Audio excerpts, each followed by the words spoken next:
We'll call the second workshop today on our audit findings to order and recognize Ms. Whitehurst to begin the meeting. Good morning.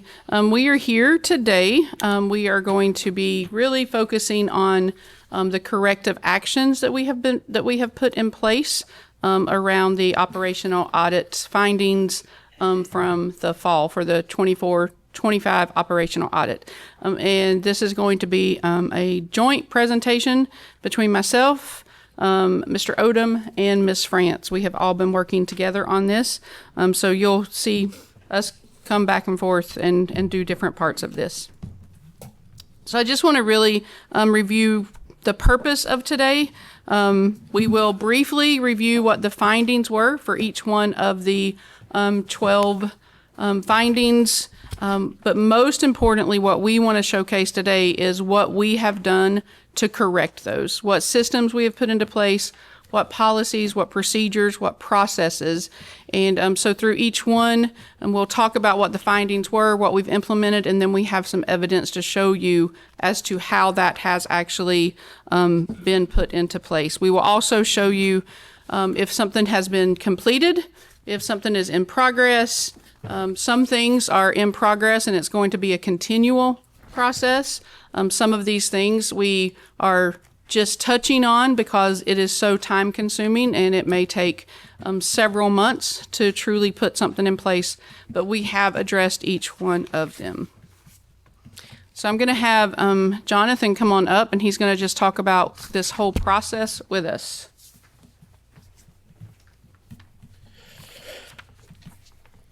Thank you. Here we are looking at the audit correction process. And what I want to do here is I kind of want to go over the timeline and what we look at when we receive the audit.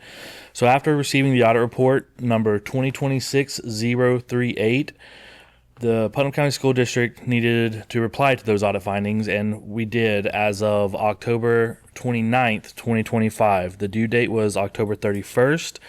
We received the preliminary and tentative findings on October 1st, 2025, and we sent the response October 28th, 2025. After that, the final audit report was issued October 29th, 2025, the very next day. The corrective action initiation was received November 4th, 2025. Here you're seeing a letter from April 7th, but what this letter entails, this was the second update for the 180 day. You can't see it on the screen, but it basically details from November 4th, you have 45 days to show evidence of what you're initiating, and you have 180 days to provide evidence of what you've completed. That's the focus today, the 180 day evidence of what we completed, and that due date is May 3rd, 2026. We don't have to send it till then, but if there are no issues after today's meeting, we are essentially prepared to send it anytime between now and then. There were a total of 12 findings across multiple operational areas. Some were new and there were a few repeat IT findings. And our approach was to address each and every finding and show a clear action of corrective action we've taken to resolve it. Any questions?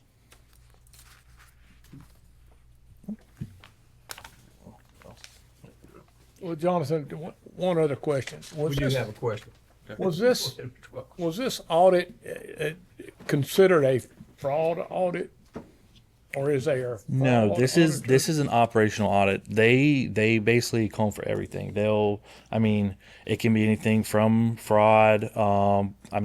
We do our yearly financial audit. It can also cover that. But this is looking mainly like operational. You're looking mainly at policies, I've heard procedures. so much stuff around town. I kind of know what goes on here, but just kind of crazy sometimes. Yeah. It's every 3 years, right? It's every 3 years for the operational audit, and they're looking to make sure we're following our own policies and procedures that we set in place, which is why on all of these 12 findings, some of the evidence is going to be a procedure or policy that is being implemented to ensure we follow it moving forward.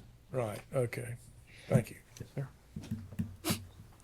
Okay, so audit finding 1 was around district vehicle controls, and before I get into that, one of the findings of that has to do with the mileage reimbursement with Mr. Bowling. And I am going to ask that we wait until the very end to talk about that one because I know there have been some other things that have come up with that. So I'm going to tell you the processes that we've put in place around travel reimbursements. But as far as getting into the details of that one specific finding, I'm just asking that we wait until the end. Okay, I agree with that, Mr. Whitehurst. Can you also, does it include the prior policies and of the previous administrations on mileage and I'm going to show you what we have done to correct you've them. done? Yes. Okay. Yes. So, so basically what the audit found was that there were inconsistent monitoring of vehicle use and documentation, and there were lack of formal approval and tracking processes around approved drivers, around travel reimbursement. So a lot of that was all around the documentation and the monitoring. That issue was really about inconsistent tracking and lack of formalized processes, which led to the finding that we're going to be talking about later in detail. I mean, it really is around that. And so what we have done is we have built structures around every part of vehicle usage. So we now have quarterly fuel mileage and usage reviews. I actually just sent an email out yesterday to all directors and principals, reminding them that first quarter is over, they need to be doing their reviews. There's a form they fill out so that I'm tracking that they have acknowledged and so forth. Daily mileage logs are required for district assigned vehicles. Annual vehicle assignment review, that has to do with the inventory. There are semi-annual inspections. We have a standard operating procedure now. We have a disposal process where we are starting to auction off unused and inoperable vehicles, and we have already done so with some of them. And we also have updated board policy and procedures. So I want to start with, Ms. Whitehurst? Yes. Ms. Gilliard had a question. yes, Yes. So in reading the policy, it says that the superintendent can do it himself or designate. So you're the designee.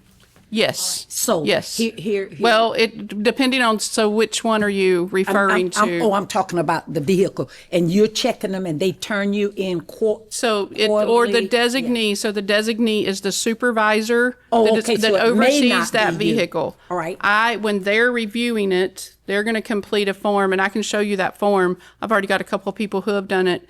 What they're doing is they're putting in the vehicle number. They're putting in who it's assigned to. They're putting like, were the mileage logs accurate? Were there any concerns? Was it done appropriately? So they're doing that for each vehicle that is assigned to their department or to their school. And then I have the spreadsheets where they have acknowledged that they've done that review. Yes, ma'am. So I show up with the car that's assigned to me, and I have 200 miles on it in less than a week. So you, the one that you've designated, they then will call me in early, and we'll get this resolved. You're gonna look at explain this. Right. Yep, and I'm going to show you in just a Great. second what those logs look like. Great. So this is the District Vehicle Use and Travel Reimbursement Handbook. We had one, but it was very old and outdated, and there were things in there that were not, or there were several things that were overlooked. And so this just really goes through the whole process. Anyone who is an approved driver, whether they are an approved driver that could drive any of our vehicles or they're an approved driver that has an assigned vehicle, they all have to go through this. They read through it, and then there is an assignment and use form where they're acknowledging that they have received that. We get their driver's license. We go through the whole process. Do you still do the drug thing, screening thing? Once I was driving one. Yes, if they are on an approved driver of any kind, they're on the random drug testing, and we do that quarterly. So you never know who's going to get. So that we can hear. Yes, we can ma'am. Hear it being said that we are doing now what we need And to then, so we updated board policy. And we really updated this specifically around the vehicles that are assigned If there is a vehicle assigned to a specific driver, it is to get superintendent and board approval. And so that was the part that was approved there, or that was updated in that one. And then in the procedures, basically what we did was we took the handbook, we took what was in the handbook, and we put that into the procedures, which is really showing us how we're going to make sure we're following that policy.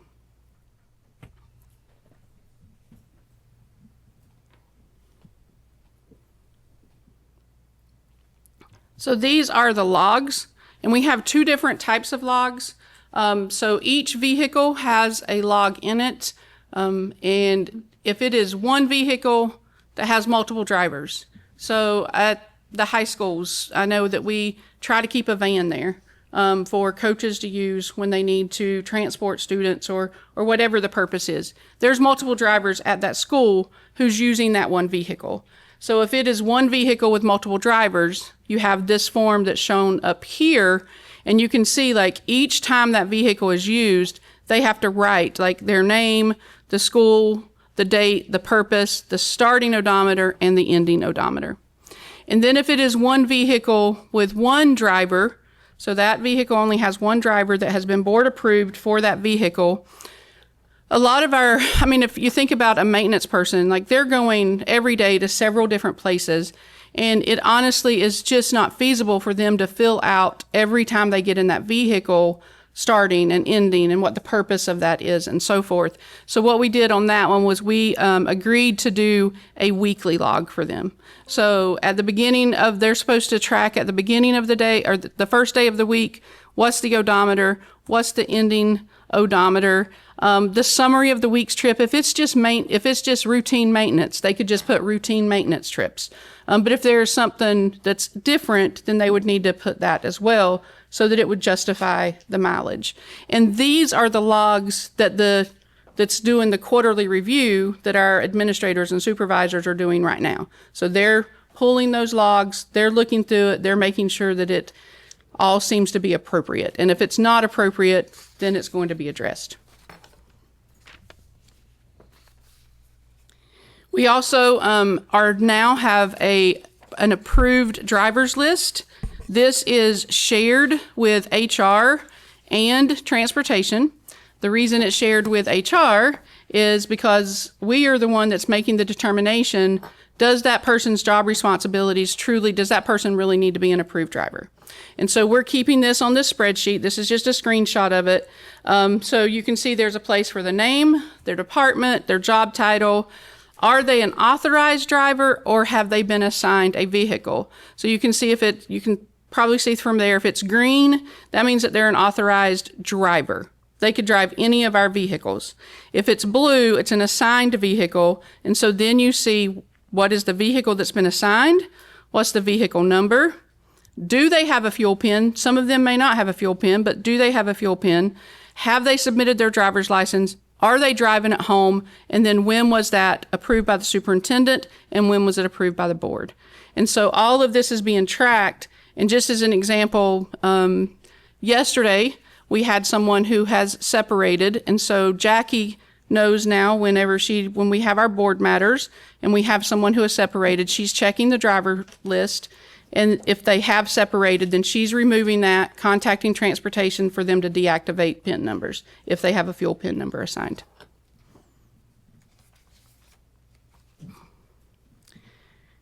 This one is one that is an ongoing process, and it takes several people. This is the district vehicle inventory spreadsheet. So every vehicle that we have is listed in here with the vehicle identification number, license plate, the make and model, the year, what department is assigned, if it is assigned just to the department, or is it assigned to an actual person, that is listed here. We are still working on getting mileage updated on these, and then there's a place for condition and the recommendation. That is where our mechanics come into play. So not only do we have someone keeping up with the inventory, but the mechanics are going to be going in semi-annually and doing a check-in of the vehicles and making sure that we know what the state of that vehicle is. And if it's a keep in service, we know it's a keep in service, but maybe they say that it needs to be disposed, then Mr. Helms will know, okay, that's one that we need to dispose of properly and go through those channels. How many mechanics do we have?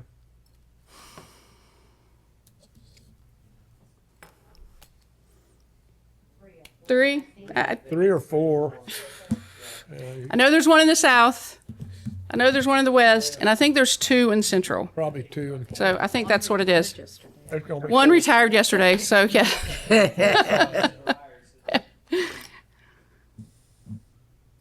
And at any point, y'all have a question, just please stop me.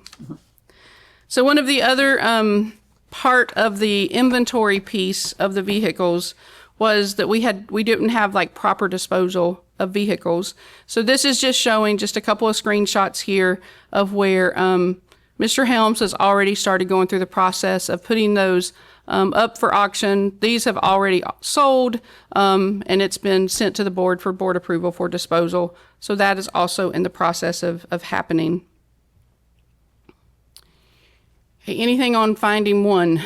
Yes. I have a question about the fuel pin. Yes. So is there a way to identify what car, like say I can drive a district car, but then sometimes I choose to drive my own car.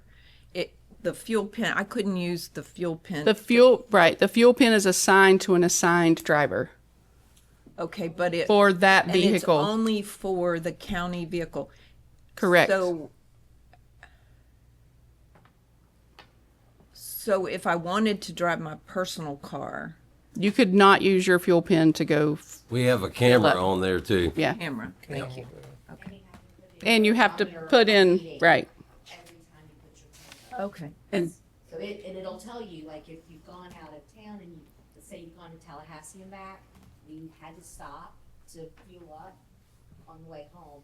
You put your pin in the next time, it's gonna tell you the odometer's out because it's not what you would assume because you had to do the fill up in between somewhere else.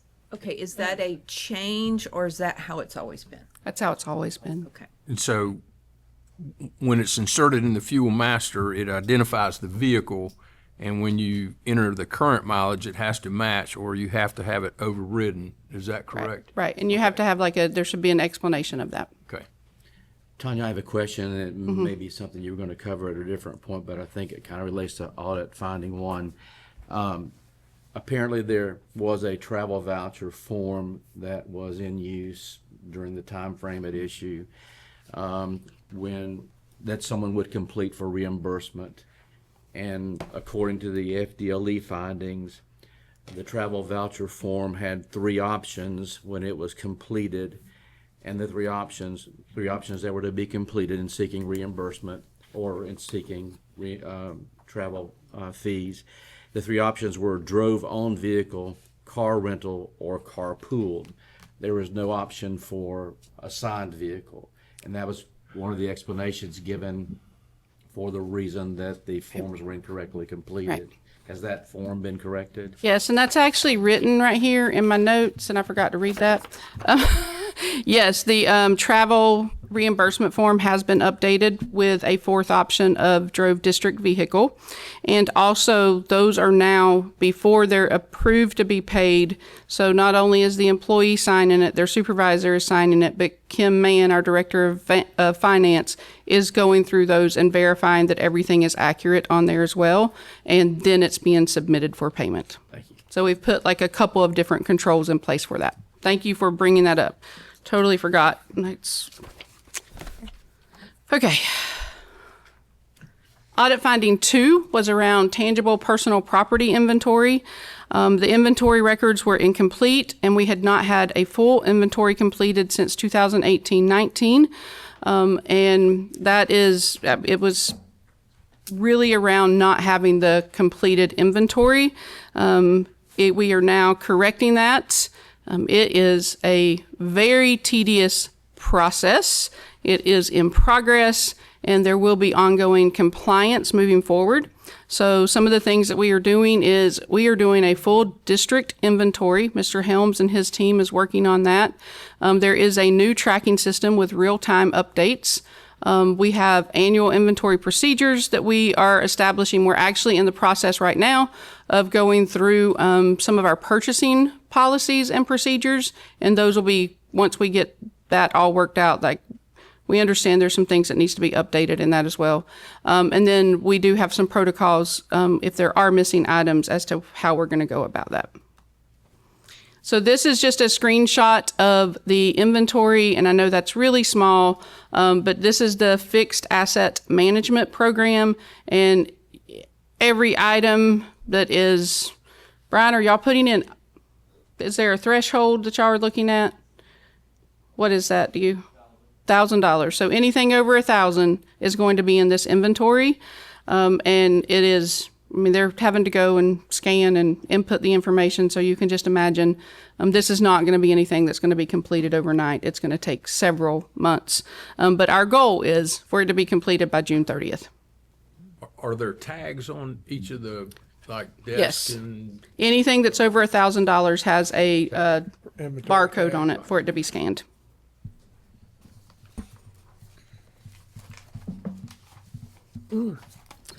Also, part of that is, this kind of goes back to how we've been disposing of some vehicles, but we're also disposing of tangible property. Mr. Helms has been working on getting that on the auction site that we have, which is Gov Deals. Is that what it's called? Okay. And you can see like the items that are here, all of those are items that have already been sold. So, and there's a lot more. I just wanted to show you a screenshot. So that's all part of that inventory process of making sure that things are also disposed of properly, and items that we can sell, we will put up for auction. And it had been several years since we had put anything up for auction. I know. Because I've gotten some things in the past. Okay. Purchased them. Anything else on the audit that finding two? purchased them. All right, I'm going to have Mr. Odom come back up. He's going to talk about the next, I think, 3 findings.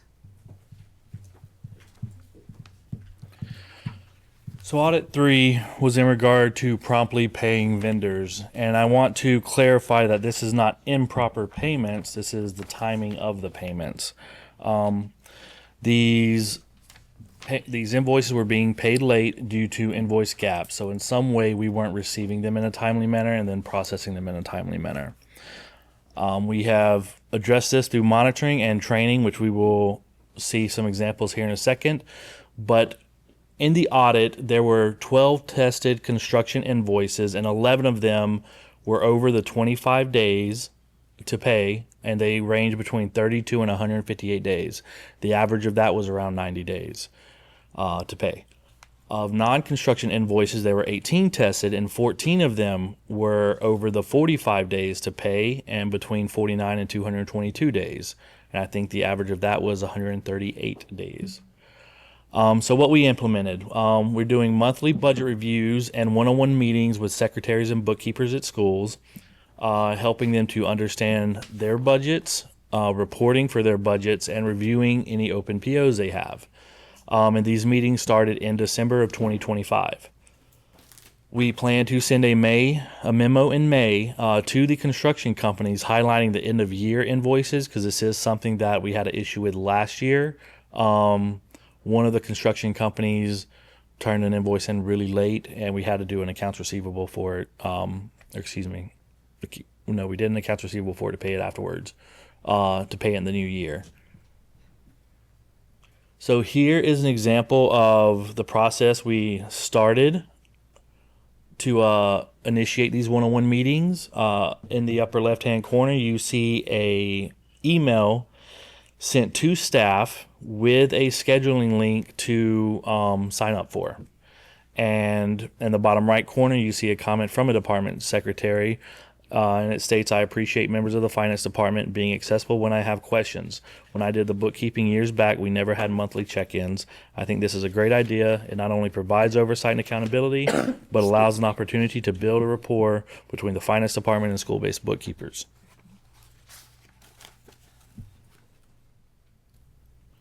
Did we include the sign up? No, I didn't. Okay. Okay. So I think I was provided a few screenshots of the signups, and it's like an Excel document that showed different dates. And actual secretaries and bookkeepers who have signed up for different times. That's just one of the examples of what we have done to schedule these meetings, whether it's a phone check-in, whether it's actually sitting down person in person and going over what we need to in order to get the training they need. Are there any questions on that? Jonathan, the only thing I'd like to add, and I may have already told you this, but if you've got any employees in finance that handle any of these concerns, like payments or, for travel vouchers, anything like that, if they've got questions that they don't feel like something is right or correct, they need to be outspoken and not be scared and go to you and let you know. Just throwing that in there. I think we've already had this conversation there. Yes, and I'll tell you on that statement. All reimbursements, for example, are now going. Kim Mann is laying her eyes on them. Kim will do it. And I can also tell you that I've had a couple come back to me and just saying, "Hey, you either need this documentation or you need to change this." Good. So it's even hitting me. So, which is good. It's That is good. So. Jonathan, in your opinion, how much more work have we put on the people in your department just with all the, or has it made it run more efficiently? I think when you put more things in place where you're checking, it's going to be more work, especially if it's a manual process. But from my end and from what I've heard, I have not heard that anyone's feeling like they're stressed like to the limit. And that, I mean, I can keep an eye out for that. And of course, if it ever gets to that point, I'll have a conversation with Tanya, with Rick, with Laura, and see what we need to do to make sure they wouldn't be stretched too thin in that regards. Anything But else? I think they would rather catch it. Oh, yeah. They catch it Oh, as yeah. opposed to an auditor catch it. Oh, 100%. So I think they're going to be pleased. And you guys don't see it, but just for an example, and onto the workload aspect you brought up, when the construction started, that was an increased workload. But we've had 2 instances of fraud actually hit us since this entire construction project started. Both instances, we got the money back. One we came to you as a board because it was $60,000. The other one was a very small amount. I can't tell you how many times we've actually caught it on our own. Like the emails I received myself or the emails they forwarded around our office because it's another attempt.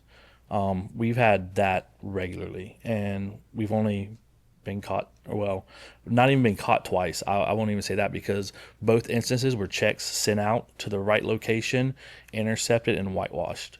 So even our normal processes of trying to catch that, we've been doing a really good job on. So, Awesome. any other as far as vendor payments? And still, it really, your best, you've got it. It sounds really good to me what you've got, but you're still going to, from time to time, you're going to have anomalies and problems that are Test just the going water. to continue to come forward. Yeah, it's going to continue to happen. They're always going to try. One of the things we do is we ever receive an email, phone call, anything requesting a change to something. One of our first steps is when we get off the phone or we finish reading the email, we call the company directly. We call them. Yeah. That's one of the best things you can do as far as that, because then we know we're talking to the right people. Right. Moving on to audit finding number 4, it is regarding purchasing card processes. And want to also clarify on this is not anything to do with purchasing card purchases. That was a finding. This is the process of canceling a purchasing card after an employee has terminated. So they tested 16 purchasing card holders, and 7 of them were not canceled in a timely manner, with an average of 89 days canceled after they separated from the district. There were no fraudulent or inappropriate charges after the separation. We've now built a direct connection between HR and finance to notify myself of any separations, whether it's change in time, leaving, separating from the district, a new work assignment, anything like that. So if someone has a purchasing card here at the district and they go work at a school and they should no longer have it, I will even see that. Let's see. What we've implemented. So That's exactly what I was just saying, is the notification of all separation emails, but it goes past just separation emails. And then when that notification is received, I review the employee in Skyward and I see if they're with the school district or with NEFAC. If it's with us, I check their P card personally. I handle all the purchasing cards myself. I set the limits, following board policy that we set a couple years back, and then I would deactivate it immediately if necessary. If it's a NEFAC employee, I contact one of their administrative assistants to handle the cancellation of that, and then we want to verify it after the fact. What you're seeing here is a procedural document that I actually followed IT's format in one of theirs and did it for purchasing cards. So in this, we see basically what I just went over as far as what we do now, what we implemented down at current procedures. We go the automated notification, and then number 2 says employee verification. Under number 2 says if it's a PCSD employee, what do we do? If it is, we go ahead and see if they have a purchasing card and we cancel. If it's not, we move to NEFAC. And NEFAC, the number 1 step in the upper right hand corner is we reach out to the administrative assistant over there to provide them with the employee's information and have them check for a purchasing card.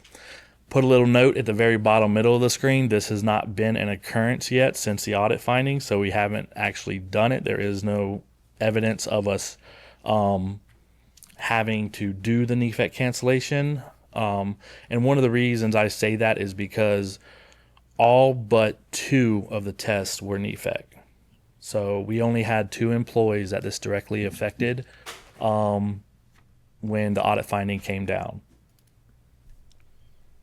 Jonathan, I have a quick question. Mm-hmm. So, I don't know, it's been a year and a half, 2 years since Superintendent and Ms. France and I met with the NEFAC administration, and they increased their allocation to us for the financial services we provide for them pretty significantly. Did we hire somebody to kind of oversee that process, or tell me how that did that? No, and so historically the 125,000, it's increased over time. Right. It's now 150,000. Correct. So historically that amount has gone to finance and HR employees as a supplemental type of pay. Mm-hmm. It's not set up as a supplement, and it's not set up necessarily as a differentiated pay, but it has gone to those 2 departments for the increased workload because we're one of 3 districts in the state that do work with a consortium to do their accounting and employee services. So there was not a hire specific for it. Mm-hmm. It was, and one of the reasons it was increased along with us having those meetings back then was last year, the year before last, it did not cover all of the payments out. So Mr. Winnick told me in one of the meetings that if that ever happens again, let them know. And even if it's over the 150, they would cover the difference because they understand what it's for, the purpose of it and everything. Okay, thank you. Mm-hmm. Anything else on this one? All right, we'll go to audit finding number 5. This one was the easiest audit finding I've ever had to fix. They told us about it, immediately reached out to NEFAC, and it was fixed within probably an hour. So this one is fiscal data and trends. The fiscal transparency was missing for the 23-24 school year on NEFAC's website for Putnam County School District. The fiscal transparency data always lags a year behind. It simply wasn't wrong, it was just missing.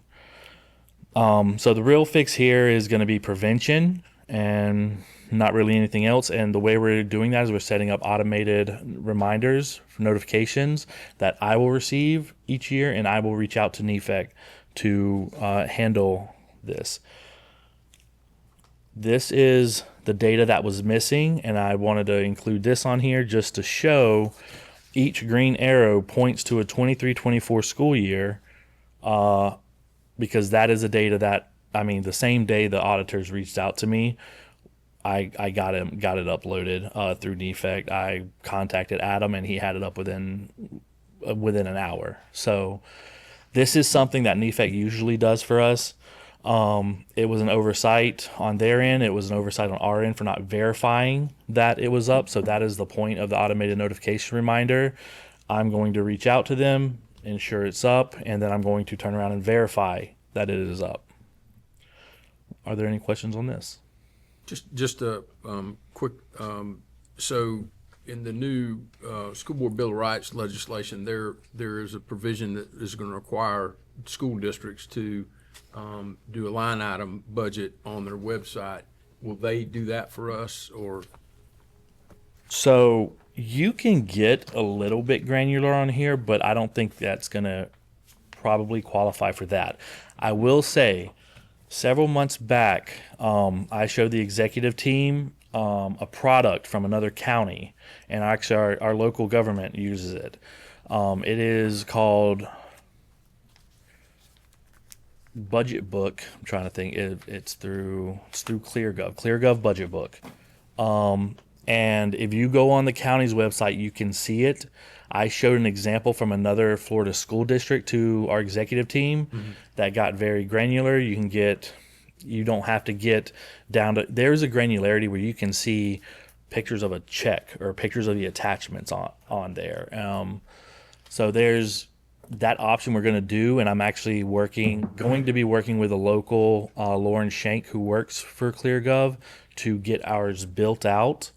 We had a meeting on it within the last month because she's also helping on our capital tracker for the schools that we're going to try to get out there for construction transparency as well. So both of those projects are kind of already in play or already moving a little bit. I will say the digital budget book hasn't had any work done on it yet. Her and I spoke in email probably within the last 2 weeks to set up an appointment. So that is in the works, not because of the bill, but because of something we were already looking at. Gotcha. Anything else for me? All right. Thank you, sir.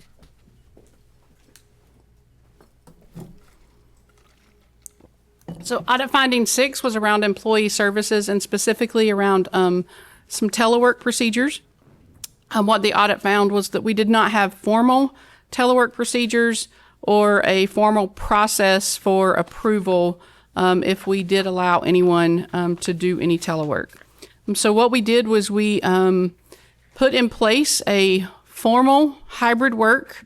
So kind of back up just a little bit, we did like a trial. There's several districts that I actually reached out to, and I kind of piggybacked off of what some of the other districts were doing, and we did it as a trial just to see and get some feedback on it. And what we ended up coming up with is we are only doing this on a temporary basis, and there has to be like some extenuating circumstances to allow it. And it goes to the supervisor, to me, to the superintendent, and then there's board approval. You actually had one yesterday on personnel matters. So we have this formal standard operating procedures. It goes over the purpose. It talks about that it has to be extenuating circumstances, and it is only for a temporary period of time, and that has to be documented. It shows that that job duties could be done through a telework type assignment. And so you have the employee also has to be a trusted employee. Like you have to know that that person's going to do their job, even if they're having to do it from home. So you have all of the procedures. And it also states in there that it can be ended at any time as well. So like a supervisor can say, this isn't working, we need you back, and it can end. So the employee has to agree to what those procedures are. And then there is a form that they fill out, and I'll show you what that form looks like because we did have one that was board approved yesterday. So this is what the form looks like. I do have this blacked out for the reason. It's a confidential reason. But this was someone who was not going to be able to come into work. His work is very necessary pretty much every day in the IT world, but it is for just a period of time. And so that is what this process looks like now. The temporary hybrid work approval form has the employee fills it out, comes up with like what that schedule is, gives the reasoning, attaches any documentation if there's documentation there. You have the supervisor approval, you have my approval, you have the superintendent's approval, and then it came to the board for board approval. And one of the things that when we talked about this before, one of the things that we did talk about was, you know, I know y'all had wanted this to be something that happened beforehand, but in this situation, and this was what I was explaining that day, is there's going to be times due to whatever that reasoning is that it may not be able to get to you ahead of time because it needs to be done in a pretty quick time frame.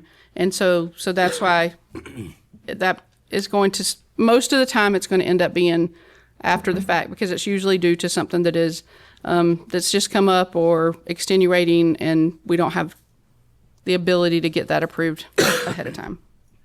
So that actually completely takes care of audit finding 6. It has been corrected, it's been implemented, and it'll be ongoing. So audit findings 7 through 9 all had to do with construction monitoring. So we just kind of grouped those together because it had to do with the construction management entity, the payments. It had to do with subcontractor selection and general conditions costs. So 7 was around the payments, 8 was around the subcontractor selection, and then 9 was around the general conditions cost. This was all around some oversight, as well as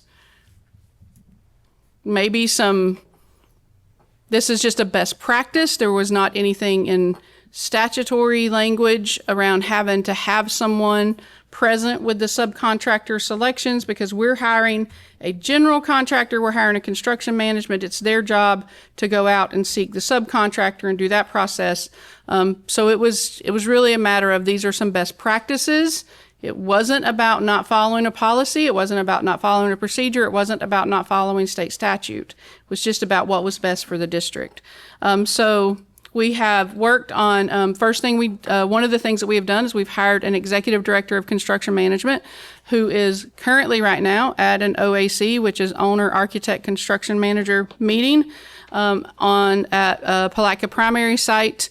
So he is very involved in all of the things to deal with all 3 of those findings right there. We now have a prepayment review that is set in place before any payment happens on any invoice that's coming from a construction management company. We have attendance at subcontractor bid openings, verification of competitive bids. We're monitoring GMP contracts and subcontractors. We're really looking at all of that. And then there's just this ongoing invoice and cost validation that is happening continually. Tanya, could I ask a question? Yes, sir. So, one of the items you have there is, in my opinion, very important, and that, all of them are, but one of them I see in my work representing some municipalities and other entities, is kind of integral to having a good process and getting the best bang for your buck, and that is the competitive bidding of the subcontractors. Mm-hmm. So I know that the district goes through a real process in selecting a contractor, maybe even a construction management firm or architect or engineer. But a lot of your prices, obviously, a lot of the numbers that ultimately result from a project are the subcontractor numbers. And I see that you've got verification of licenses and competitive bids. That means that you're verifying that the subs themselves, whether it be for, let's just say, concrete, that there are competitive bids going out for the concrete work by the contractor, and those are the bids, those are the numbers that are being plugged into the overall equation. Right. So you can see right here on the right on Ajax, this was their bid opening for their subcontractor. So they had already been awarded.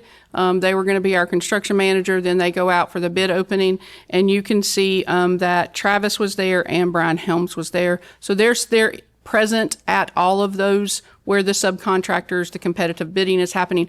We do not have a say. Like we're not the ones doing that. We're just there observing.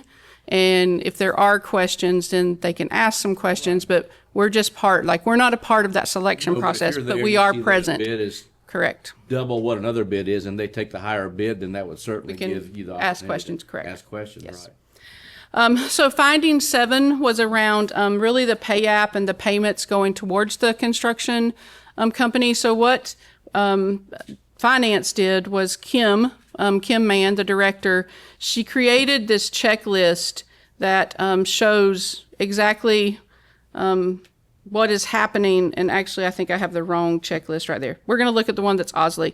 You have Osley and Ajax. So what's happening when she's getting something in on the pay app, she is actually the one going through. She's verifying the contractor signature. She's verifying that the architect has signed it. She's verifying that the pay app has been notarized. She's verifying the director of construction. Like all of those things have been done. And she's looking through every piece of that. She takes it to J.D. Thompson, our executive director of construction management. He looks over it. He signs off on it. Then it gets sent for payment. So there are double controls that have been put in place. And one of the things that Kim and I were talking about this morning is the administrative assistant over at maintenance was trying to do all of this, trying to do all of the ODP, still trying to be the administrative assistant for maintenance. And so taking this piece off of her has really freed her up to really focus on the owner direct purchasing parts that we're doing. And Kim and JD are very integral in verifying through the pay apps. And so, Tanya, in the report, and this is under actually finding number 8, where the auditors reported that, 5 contractors received no bid contracts, and the reason was they provided similar services to the district, so bids weren't warranted. However, when the auditors requested that information, it was never supplied to the auditors. And so this process will eliminate that. Right, because we have someone that is involved, like we said before, like there's JD, Brian, Travis. Between the 3 of them, there's always going to be people at all of those subcontractor bid openings.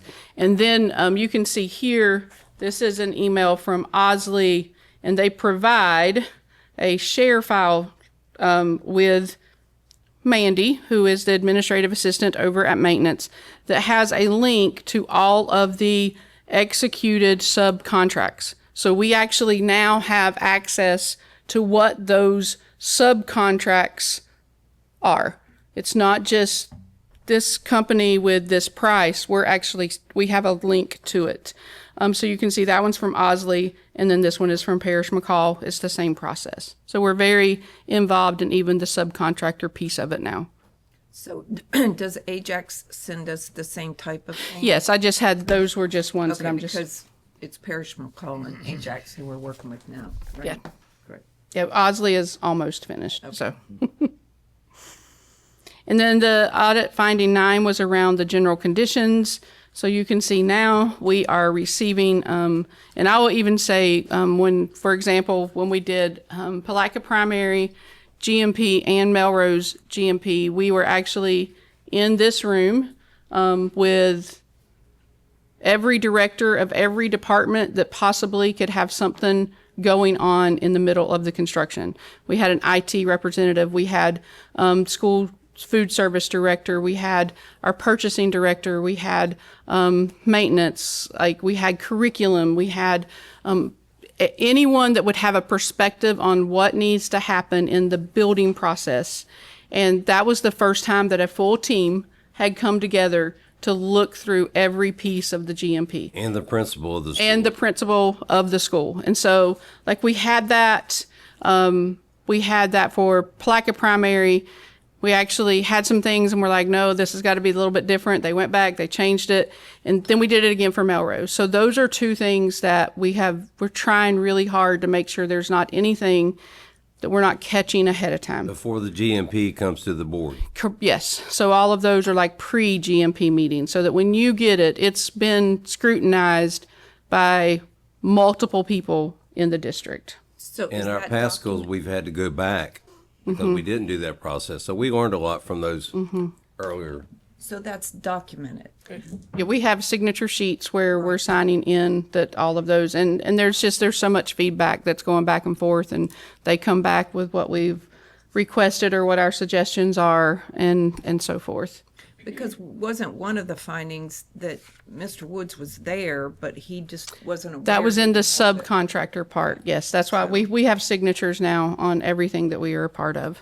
Even with all the things that we're doing and learning about, we're still going to have mistakes from time to time. So I've just There are things that it's through the cracks. yeah, it is. So unfortunately, and I will just give you. Intentional. Not intentional. No, I will give you an example right now, and we're so thankful that that we have a way of making sure it gets taken care of. Checks and balances. On Palatka Primary, the GMP very specifically says that school food service equipment is provided by the owner.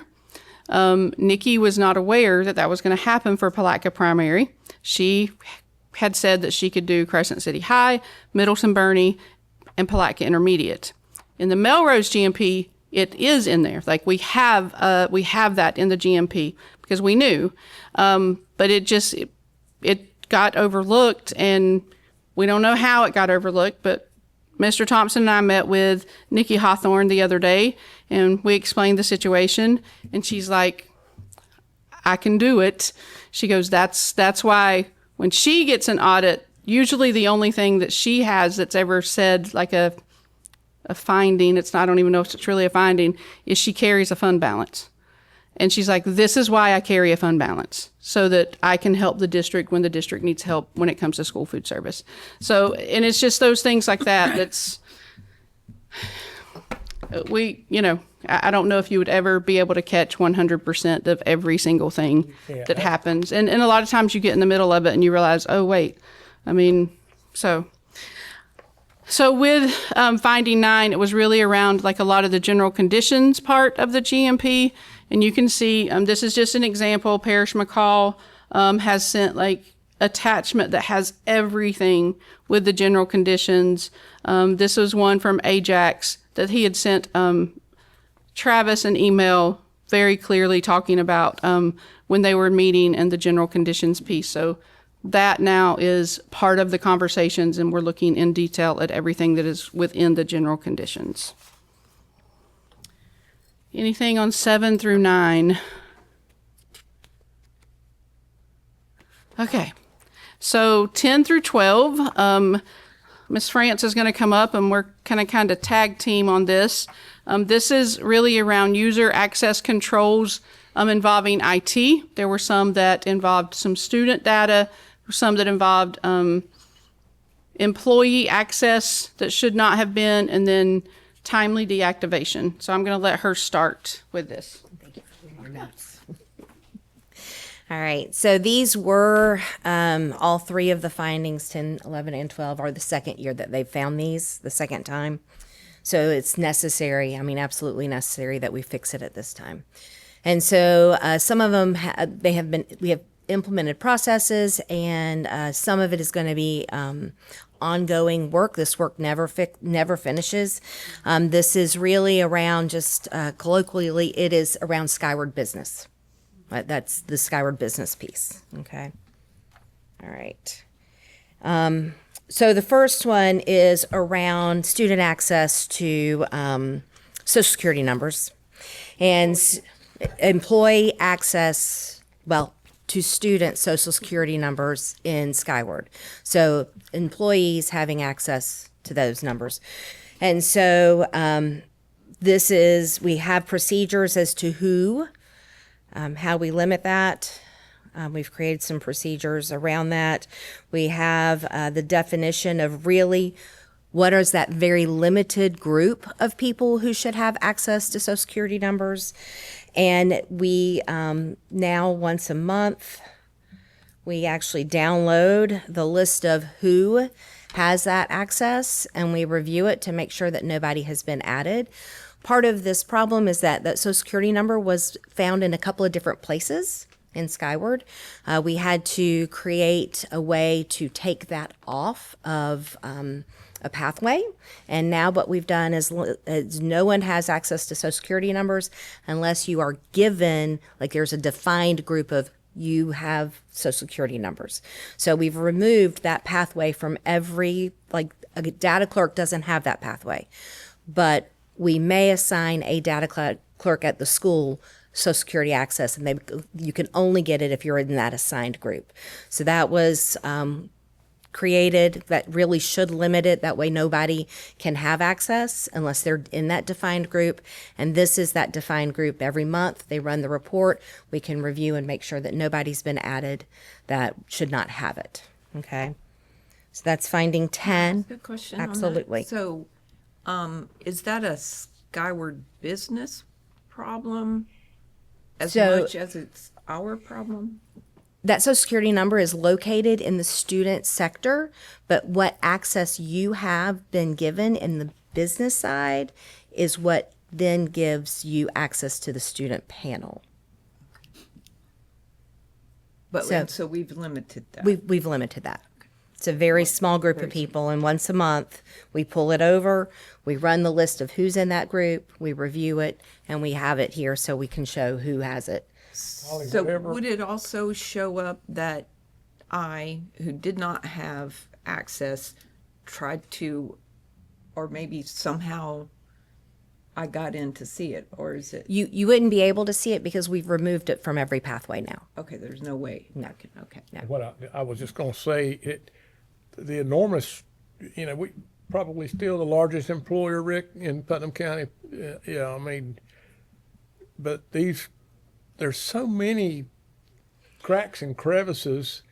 If they came in and did an audit again this week, they would probably find something else in this along this. Not in same this line. one. Not in this one. I can tell you that. And I will Well, you say, never know. part of it is some of you have been in the school system long enough that our identifier was our Social Security number. Like that was my student number Right. for a very long time. Now we have FLIDs, FLEEDs, the Florida Educational ID number, that then is now what is the identifier for using kids. But that doesn't mean that those Social Security numbers went away, because those are our identifiers. As me as a student 30 years ago, that's my identifying number. So what we found is a couple of places that the Social Security number, because it was the student identification number a long time ago, was in places from like No Child Left Behind, like panels that were from a long time ago that it's still an active panel, people aren't using it. So we've just now taken all access to those pieces away, like those fields in all of the student panels. So we've really scoured that one. This one will not be a problem again. That one I can promise you we are complete on this. This one's done. The finding number 11 is actually very, very time consuming, and this is IT controls the user groups in business. But what those user groups are defined to do has been developed over 20 years. 2 or 3 Yes. And so there's a lot of pathways that might have said, well, we want PE teachers to have access to these 5 things. Well, then we keep adding things to it. And then maybe I was a secretary and then I went to federal programs and I needed access to federal programs, but I still needed access to the school because I was helping them before I left. We've created all these very unique pathways for people so that they can do specific jobs, and we needed to clean that up. So when we started looking into this, it, like Laura said, it went back 2 or 3 IT directors back. So we're talking many years back with some of these security groups. And so what we did was you can see like we had an initial meeting and now we have follow-up meetings. We have one actually on Friday where we're going to see where we're at with it, and myself and Jackie Smith, administrative assistant for HR, is working very closely with Elise Crabtree, administrative assistant in IT. And we're looking through like who's in that security group, what are their job duties, should they have those access, but it is going to take us a while to get this where it needs to be. We had to reach out to NEFAC.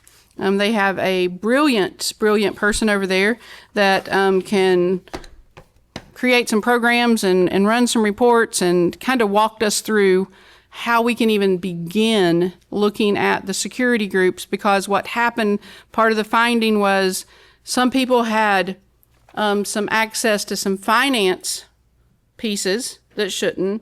Some people had access to HR pieces that should not have. So there's not an easy way when we're like, well, let's look at it by employee. How many pages was that one, Elise? Like 1,500 pages? Yeah. Like, yeah, there's no way you can go through 1,500 pages. So then we're like, well, how do we even begin this process? So we created some procedures.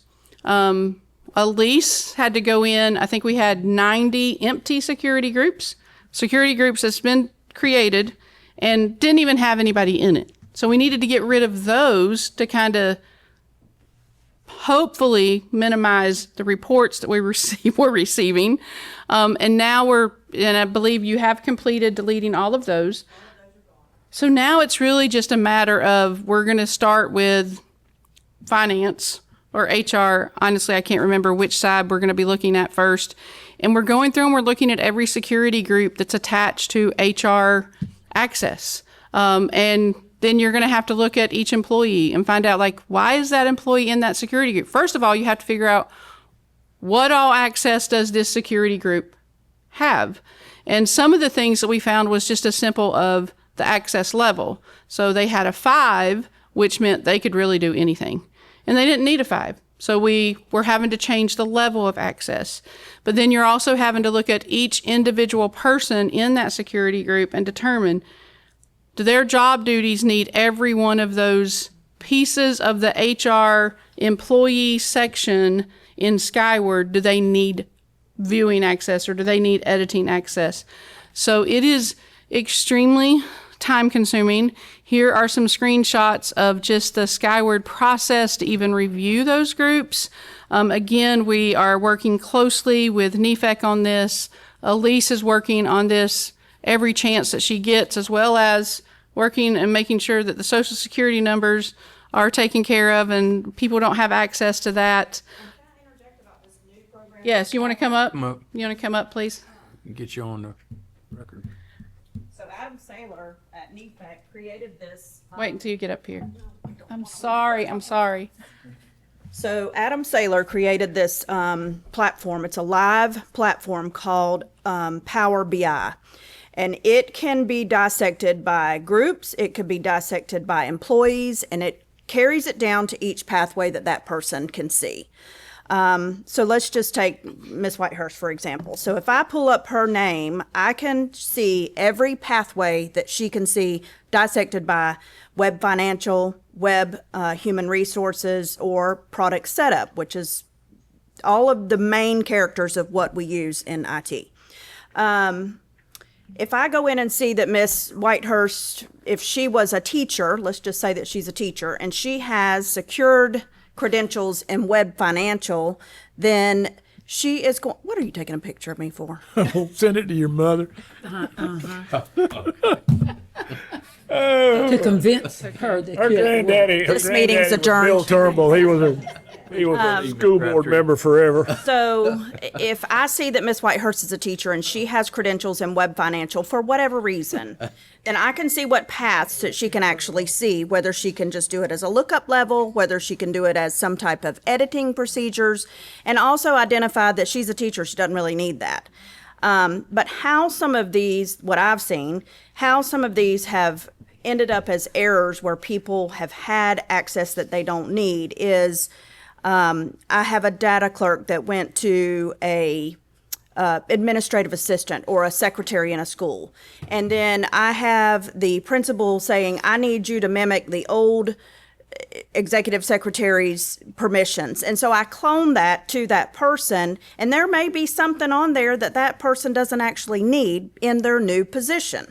But I've used that security group that Jane Doe had, and now I've added it, and now they'll say, well, now she can see all of the budget for federal programs, and I don't want her to see that. Or, you know, and so those are how those things can take care of. But in this new program, which I love, they don't allow you to take any reports. It's not downloadable. You can't export anything from it. You can just use it for this type of situation. These are the screenshots I made for myself. And in this situation, it was one of the data clerks that work in assessment and accountability that had the web financial, no, not her. That wasn't her. She had the passwords.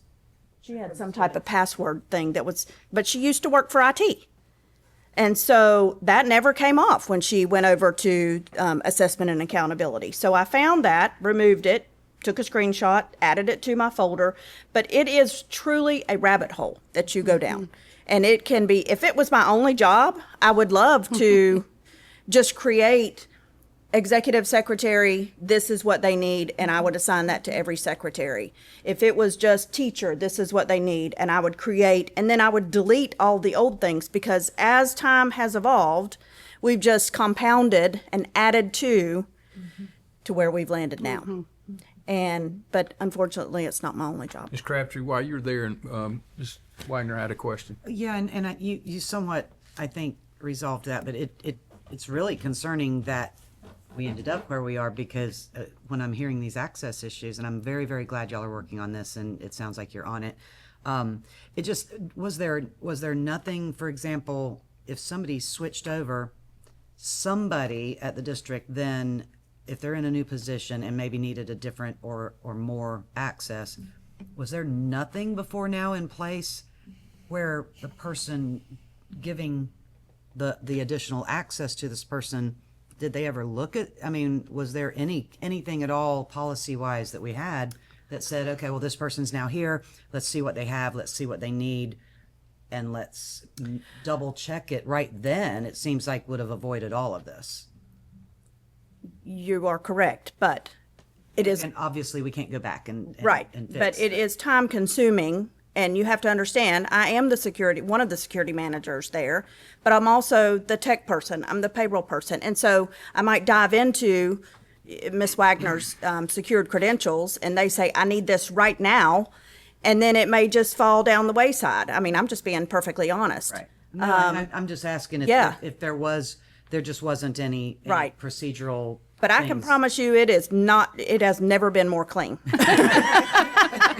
It has never been more clean than it is, because I have lost sleep over this stuff. It's been consuming, and I've had a lot of help, but in essence, it will be as clean as a whistle. Great. Well, thank you for your work. And I'll just give an example that happened, I think, last week. Elise sent an email to Jackie and myself and asking if someone in our department should still have access to purchase orders. And we're like, no. But that person was an executive secretary 8 years ago, and it's just one of the processes that we had to get fixed. And again, when we started looking at this, there were so many security groups, and there really wasn't an easy way of figuring out what security groups each person had until it started becoming an issue. And now with this Power BI that's been created, it's going to be much easier. Elise receives a notification of any change of employee. So she receives all of our personnel action forms. So if it's a transfer, if it's a new assignment, if it's a separation, whatever it is, she's seeing that. And now she has an easier way of going in and just doing a search on that person and figuring out what they have and what they need to have taken away or added. So. And so when an employee it retires or terminated or whatever the case might be, her office, Yeah, I'm going ahead, I back up. it's okay. It's okay. So finding 12 had to deal with the timely deactivation of access. Okay. And I know, okay. So yeah, we're probably going to like go back and forth on this. So one of the things that that we have to keep in mind is there's a couple of different pieces when an employee has access to Skyward. So I have access to the human resources part, but I also have my own personal employee access. When a person separates from the district, so they need to be deactivated, you cannot deactivate it as far as like the employee access piece until after they receive their final paycheck and they have been paid out and there's not any, like we try to wait a couple of days. Payroll takes care of that. And so we were really kind of waiting and just really kind of building all of that around that part. But what the audit finding was about when we finally got through that piece was it's really about their access that they have, not their own employee access, but what other access do they have either in the finance piece or in the HR piece or in the student piece. It could be a teacher that has still student access that they don't need until they get paid out. So one of the things, again, we have put some procedures in place for this.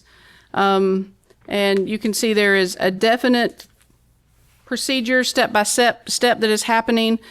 So it starts with an automated notification.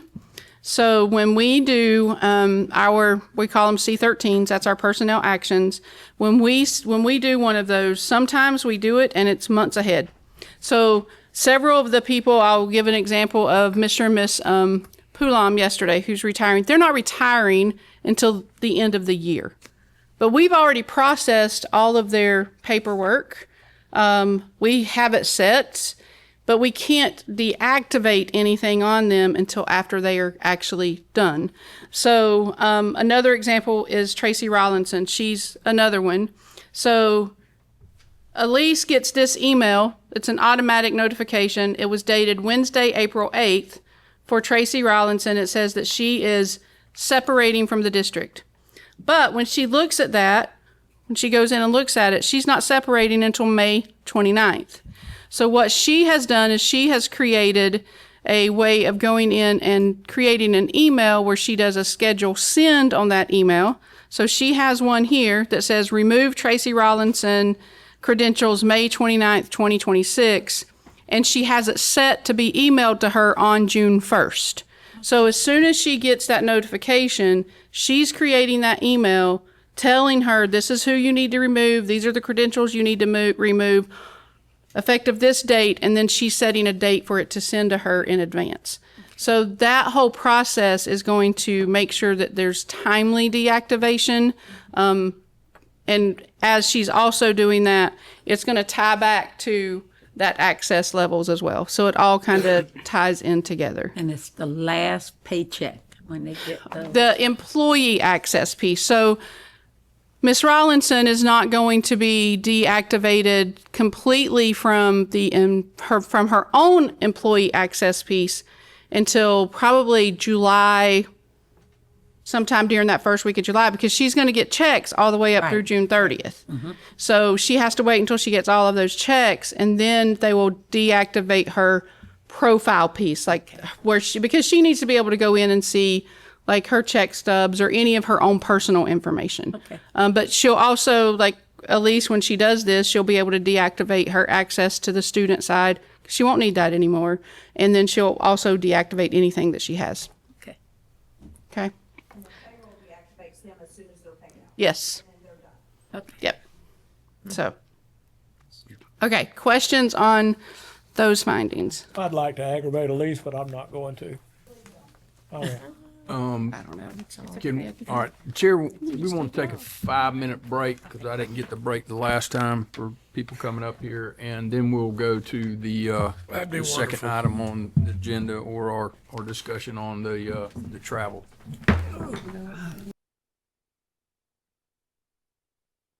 And recognize Ms. Whitehurst. Excuse me. It was all Jackie's fault. Oh, Okay, so at this time, we are going to look specifically into the part of audit finding 1, which was around mileage reimbursement. And I'm just going to read directly from the audit finding. This is on page 3 of the final report. It said effective monitoring of vehicle use through maintenance of vehicle logs or other records.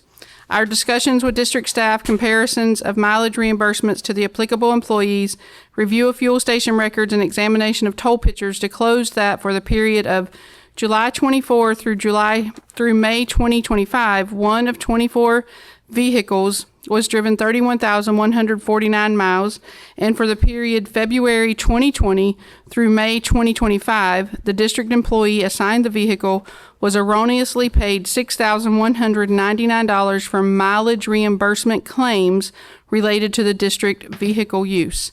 In response to our inquiry, district personnel indicated that the employee planned to restore the $6,199 to the district and that the error occurred because reimbursement claims from employees with permanently assigned vehicles were not identified and rejected. So this is specifically around mileage reimbursement and the finding that there was erroneous mileage reimbursements made. So that's really what I have up here is the finding indicated reimbursements from February of 2020 through May of 2025, totaling $6,199. Mr. Bowling did repay that full amount before he separated from the district. This was sent to FDLE for investigation, and their report shows the following as being erroneous. A mileage reimbursement from January 25th through January 26th of 2024, totaling $157.05. One in April 30th, 2024 through May 2nd of 2024, that one was $163.48.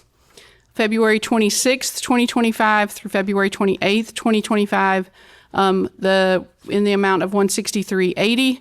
And then May 5th, 2025 through May 8th, 2025 in the amount of $158.20. Their total was $642.53 as part of their investigation.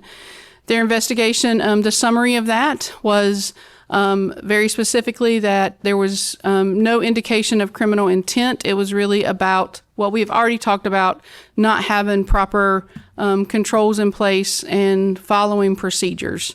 so Ms. Whiter, so when you're saying that FDLE found that the auditor's report and what they had stated was erroneous? FDLE shows that these are the mileage reimbursements that they had definitive evidence of being erroneous. And I'm going to go through what I've done also. All right. So when this came about, I did reach out to the auditors and ask them for the documentation that they used, and they did give me the documentation that they used. That's the same documentation that I submitted to FDLE, and it's also the same documentation that has been submitted to professional practices. So there is still an ongoing investigation with professional practices. FDLE's has concluded, and what I had explained before, and I just want to reiterate, I had to conclude the investigation that would have, if there was any discipline that needed to take place, that's the piece that I concluded when Mr. Bowling separated. If he's not here, I can't continue an employee discipline investigation if the employee no longer works for us. However, I did continue looking through the reimbursement and looking through the documentation that had been provided to me by the auditors. I also went through, because they did show that this was all around, and it was every single mileage reimbursement from February 2020 through May of 2025. And so what I want to show you today, and I'm going to make this larger, so I want to make sure that it is So what I did was I went in and I pulled every single mileage reimbursement that started February of 2020, and I went all the way through May of 2025. I looked at the fuel reports that matched up with any of these mileage reimbursements. And I have the dates, the purpose, the mileage claim, and what the fuel record indicated from a date that was close to the start of that and the end of that. So I went through every single one of these, and I'll kind of talk about the color coding. I just want to kind of slowly, like every one from those dates. And by the way, she was one of the best math teachers we've ever seen. That was a long time ago, Mr. Buckles. John and Theobald. So I do have some different color coding. I want to go back up to the top. The yellow, what I have over here is when I look at the fuel records, it is possible that the vehicle was used with that trip, but there's no definitive evidence. And that's what I want to I want to kind of talk about, like the difference in like what is possible, because if it's possible, it's also not possible because you don't know for sure. Okay. So the ones that I have in yellow are ones that, in my opinion, I really don't feel like there was it is possible, but there are some that the mileage doesn't add up as to what was on the fuel records, or there wasn't even a fuel record for that time period. Okay. So like these two, for these two travel incidences, there was no fuel record that matched up with those dates for that vehicle. So if there's no fuel record, there's no indication that he used the district vehicle. To me, that is one that seems like it's most likely not erroneous. And I'm going to keep using that word because that's the word that the auditor used, was that erroneous there. And so that is how I went through this. So all the way up through 2024, January of 2024, there were not any that had any definitive evidence. And I honestly, I even really went beyond what the auditor gave me. I looked at toll records as well, and there was no indication of any pictures of the vehicle on any of these other dates. What I have here is the trip to Finn in Orlando, January 25th. There's definitive evidence, either a toll invoice with the picture. There's one of these, and I'm so sorry, I should have indicated it. So it says tolls there. I know there's also one that there is some evidence that the district vehicle was valeted. And so there's evidence there. So you have that one. You have the May 1st Finn conference in Orlando. That was around tolls. You have, there were two on this one, and that was definitive evidence. You have this one that was the Florida National Summit on Safety in Orlando. Again, you have tolls. So I believe this one, where it doesn't say tolls, this one must have been the one that there was the valet evidence, valet parking. And then this last one, the Finn conference in May of 2025, where there were toll evidence of the vehicle going through the toll. So if you look at those amounts, and I need to make an apology because I did state something incorrectly when I went over this in November. When I looked at my sheet, I gave you this number here, 615.57. That's the subtotal of the travel reimbursements, the mileage reimbursements for the fiscal year 24-25. So when I went back and I continued looking into this, those five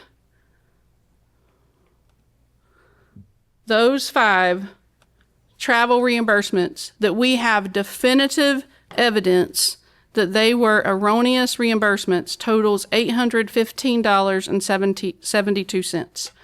So as just a summary, when he had vehicle 174 assigned. There were 25 reimbursements. No substantial documentation indicating the district vehicle was definitely used. There may have been some that it could have been used, but we don't have the definitive evidence that that vehicle was used on anything other than possibility of what the fuel records are indicating with the odometer. So, and then, Ms. Whitehurst, what other definitive, to me that the fuel records in that process that's used is, as we had discussed earlier, there's a key that the person puts in that's assigned to them, and it has to match the mileage of what the district car, that they're assigned has been using. I don't think it's one of these things where you're going to see a picture of somebody standing up saying, "Hey, I'm using the district vehicle." So I just don't understand that. so Maybe this, that's right, this one right here that I have highlighted, okay. there was no fuel record of him fueling up, of that fuel pen being used, that vehicle, the assigned vehicle, on anywhere around February 27th. So there was no fuel record. So if there's no fuel record for that, there's nothing else that shows, how can we say that he did not use his personal vehicle for that trip? Well, how did the auditors say that? The auditor took everything from February 20th. I'm sorry, not February 20th, February 2020, all the way through May of 2025, and they put every single one of those mileage reimbursements to come up with the $6,199. That's all I can tell you. I'm not the auditor. I don't know how they made that conclusion. But there are definitely ones, like here's another one, March 12th. There's no fuel records on that.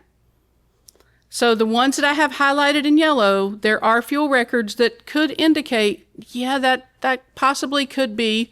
It is very similar to the mileage that was claimed. So I'm just giving you what I have found. Okay. There's also one, let me find this other one real quick. There was another one. Oh, right here. So the mileage that was claimed was 603 miles. But if you look, the same dates of that travel, when filled up, and then the next time it was filled up, the odometer readings was 315 miles. So how can you go, there's 603 miles of the trip. There's 315 on the fuel records. Those two don't match up to me. If you have a trip that's 200 miles and the mileage record's showing 250, there's some possibility there. But again, I am looking at what do we have definitive evidence on. So the last thing I just wanted to share is vehicle 255. So that was this, he had gotten a second vehicle assigned. I shouldn't say a second, a different vehicle assigned. And we have toll invoices, valet receipt that indicate that that district vehicle was used in 5 of those instances.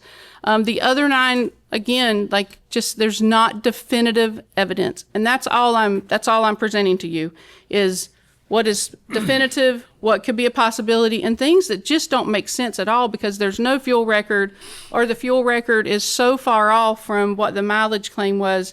I just don't see how that can be. For clarification, can I ask a question? Yes, sir. And this is not challenging anything that you've said at all or your steps investigated. You said that you found 5 that you thought were probably where he probably received mileage reimbursement and used the district vehicle? The ones that are highlighted in yellow are ones where you have a fuel record where the vehicle was filled up the day of or the day before the trip and then filled up again shortly after. So the ones that are in yellow, and They're probable. That's like it's That's my right. term, but Yeah. did that include the 4 that FDLE included or not? No. Okay, so that's 5 in addition to the 4 that Right. FDLE. The ones that FDLE had were the ones that had actual tolls. Those are the ones that they said in their process, that's what they determined as definitive. That's where they came up with the amount of the $642.53. They did not include the one with the valet. If you included the 5 that you found, what would the total be? If the 5 that I have definitive on is $815.72. Plus Now, the- I plus did the not go back and add in the amounts of those possibilities. I could. I could Okay. go back and add those in. I appreciate Right. the clarification. Yes, sir. That's all I was. Yes, sir. No, those that I have right there, that total amount of the $815.72 are ones that we have the definitive evidence. There's toll invoices, there's valet invoices with attached to that vehicle. Like, so there are definitive evidence there. There are several that there's possibilities because of fuel records, but then there's some that there's a mileage reimbursement and there's not even any fuel records that go with it. So Quick question. So in my discussions with the auditors and the information that they had given me, from basically June 24th of 2023 to May of 2024, Mr. Bowling pumped 832 gallons of fuel at a cost to the district of $2,459. From July 1st of 2024 to May 26, 2025, he pumped 1,481 gallons of fuel at a cost to the district of $4,300. And in that, some, according to them, 2 months of records were missing.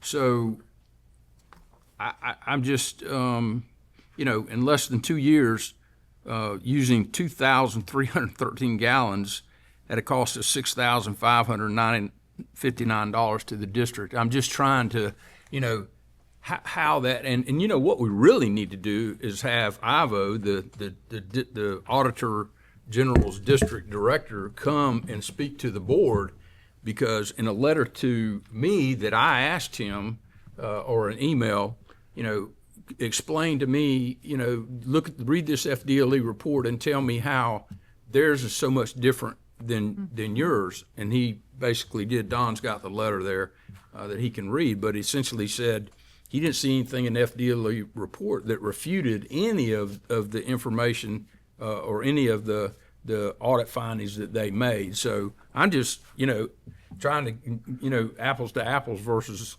apples and oranges. Yeah, the state can't find $27 million. That doesn't have anything to do with what we're talking about. You got an audit, you got audit findings. We went through the process, which is still ongoing with professional practices. Am I correct? Yes, sir, that is correct. Still ongoing, which I tried to explain to people in the parking lot the day of that meeting, that this is going to drag because you're going to have different agencies involved. Then FDLE does their report, and it goes on until this other's complete. If they came back today and did another audit, I don't care how clean you think everything is, they find findings. That's what they do. That doesn't mean they're accurate, as I said before, but We'll have an opportunity And- for each board member to yeah, because go through this process it's been a and discuss this thing. long And I process. just want to make one comment. Mr. Bowling was in a position 24, 25, or 23, 24, 24, 25. That is when we began construction.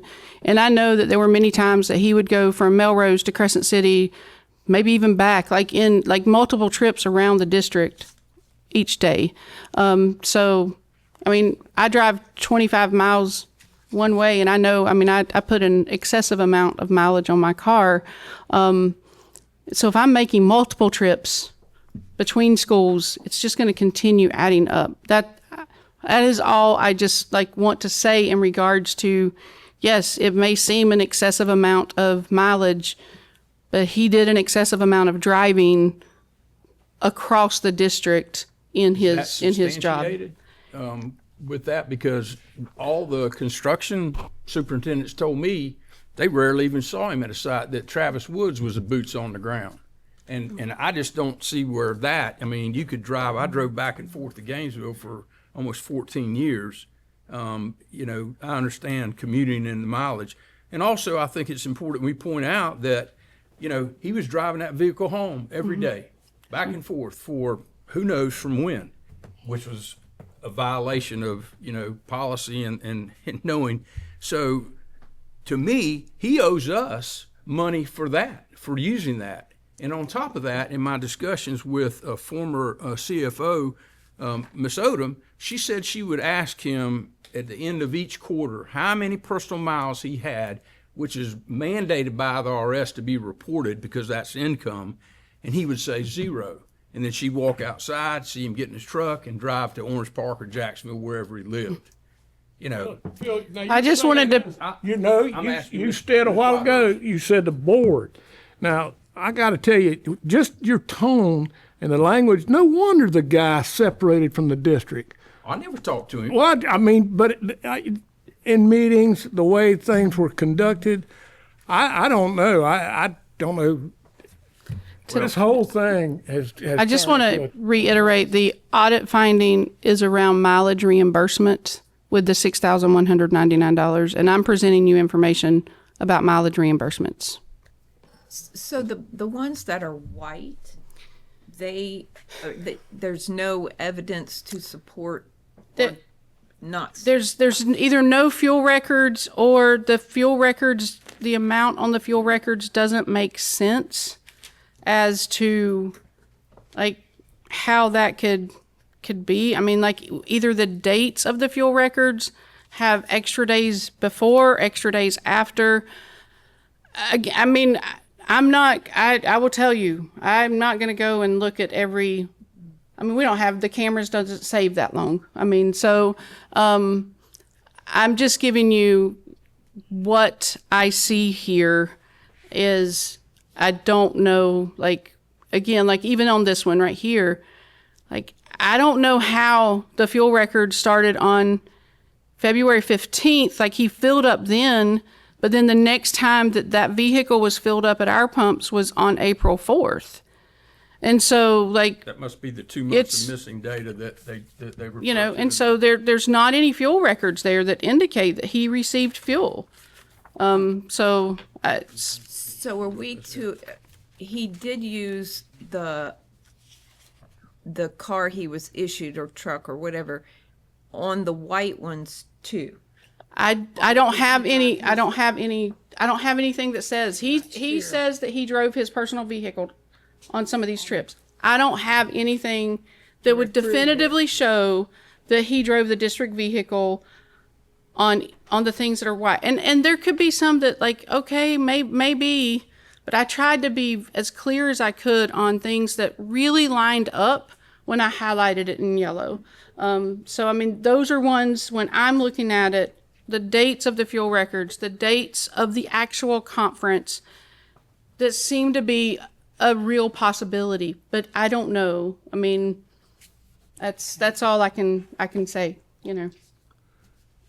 Ms. Wagner. So, I know you said that what Mr. Bowling said was that he used his personal vehicle, but that's the first instance of Mr. Bowling saying anything about this entire issue as far as the paperwork we've received, because FDLE did not get to speak with him.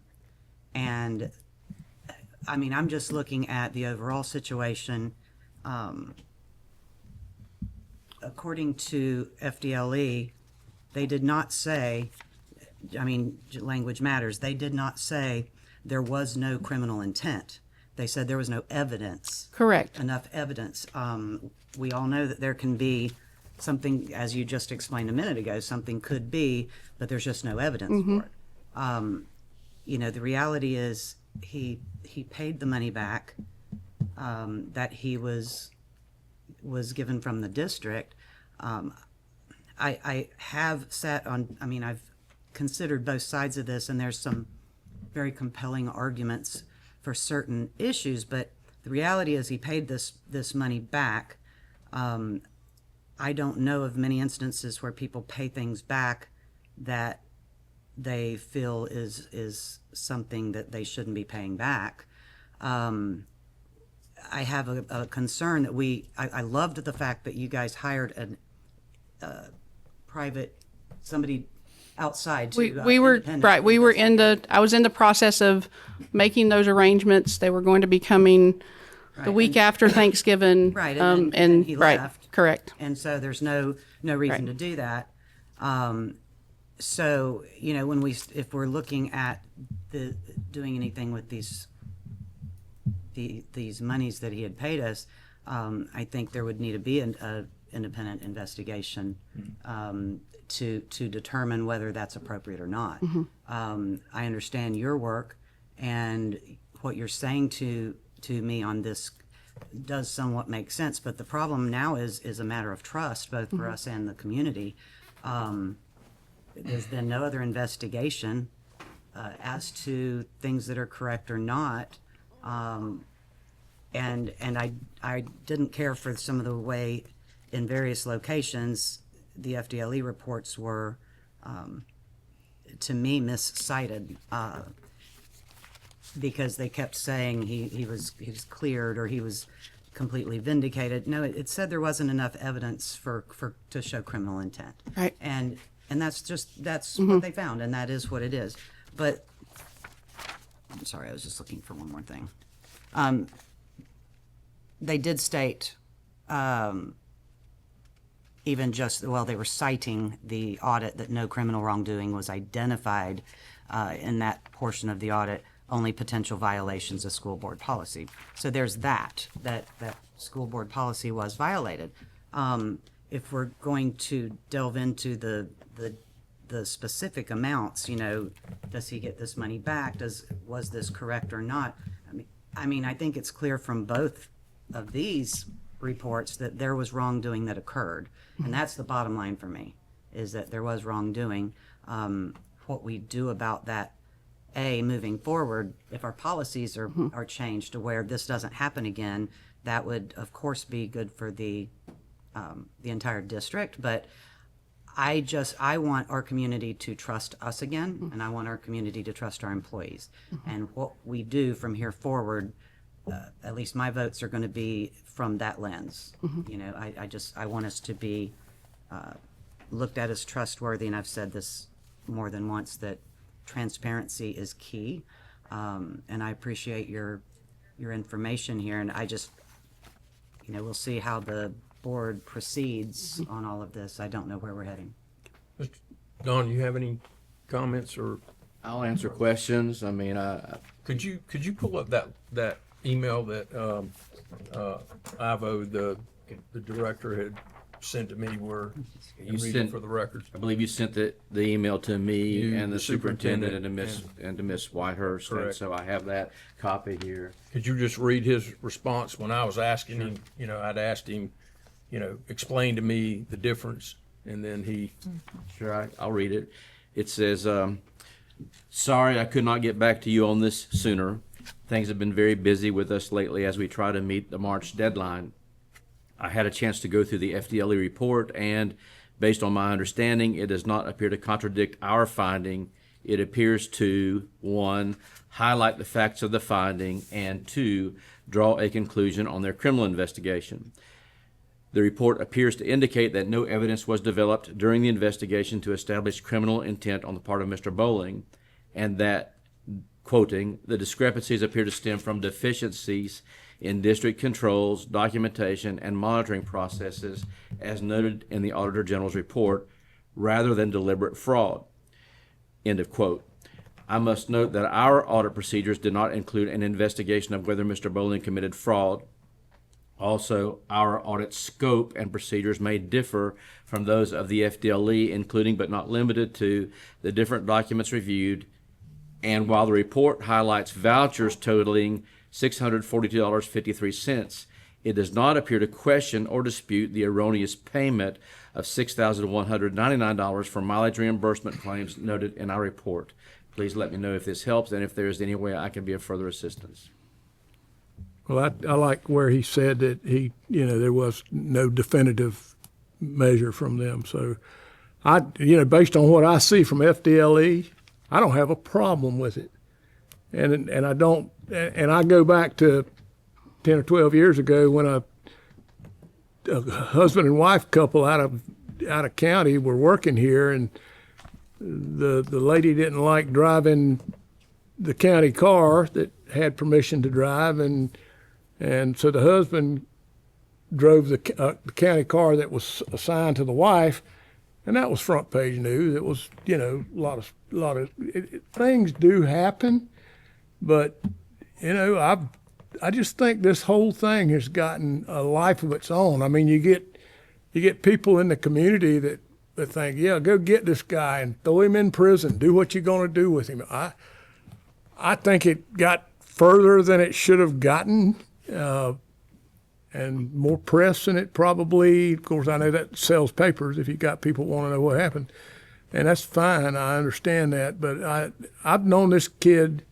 since he was in school, and that doesn't make that. I don't have all the answers.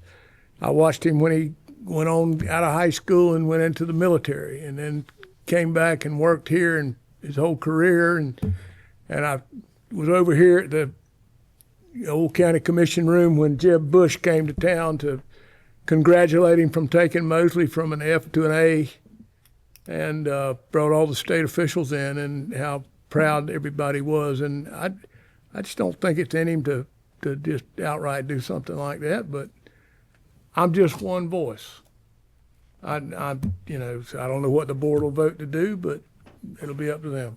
Ms. Pickens, do you have any comment? Well, I do, like Ms. Wagner said, if we stopped our investigation because the money was reimbursed, and we would even think about reimbursing the money, then I think you do have to investigate, you know, everything. I think for us to make a good decision, we need to know everything that we can possibly know to make the right decision. And I've asked before, you know, who is it, the Auditor General or is it the FDLE that has, you know, why are they so different? You know, I'd like that answer. And I'm not disputing that Mr. Bowling did a great job for our county and worked over and beyond. You know, whether this was an error or whatever, but I'd like to see, you know, more done if we need to. And one thing I asked Mr. Holmes was, you know, where did we sit legally with repaying the money? Is there a precedence? Is there not? You know, those are things I question. Like, is it within our bounds to not pay the money back if we can't see any other, you know, if we see the numbers? So I guess I will talk. This is a board decision, not my decision, but obviously I've got background in these kinds of things. So we all have emotions. We all like or dislike people. We all have preconceived ideas. We all know that. Human nature.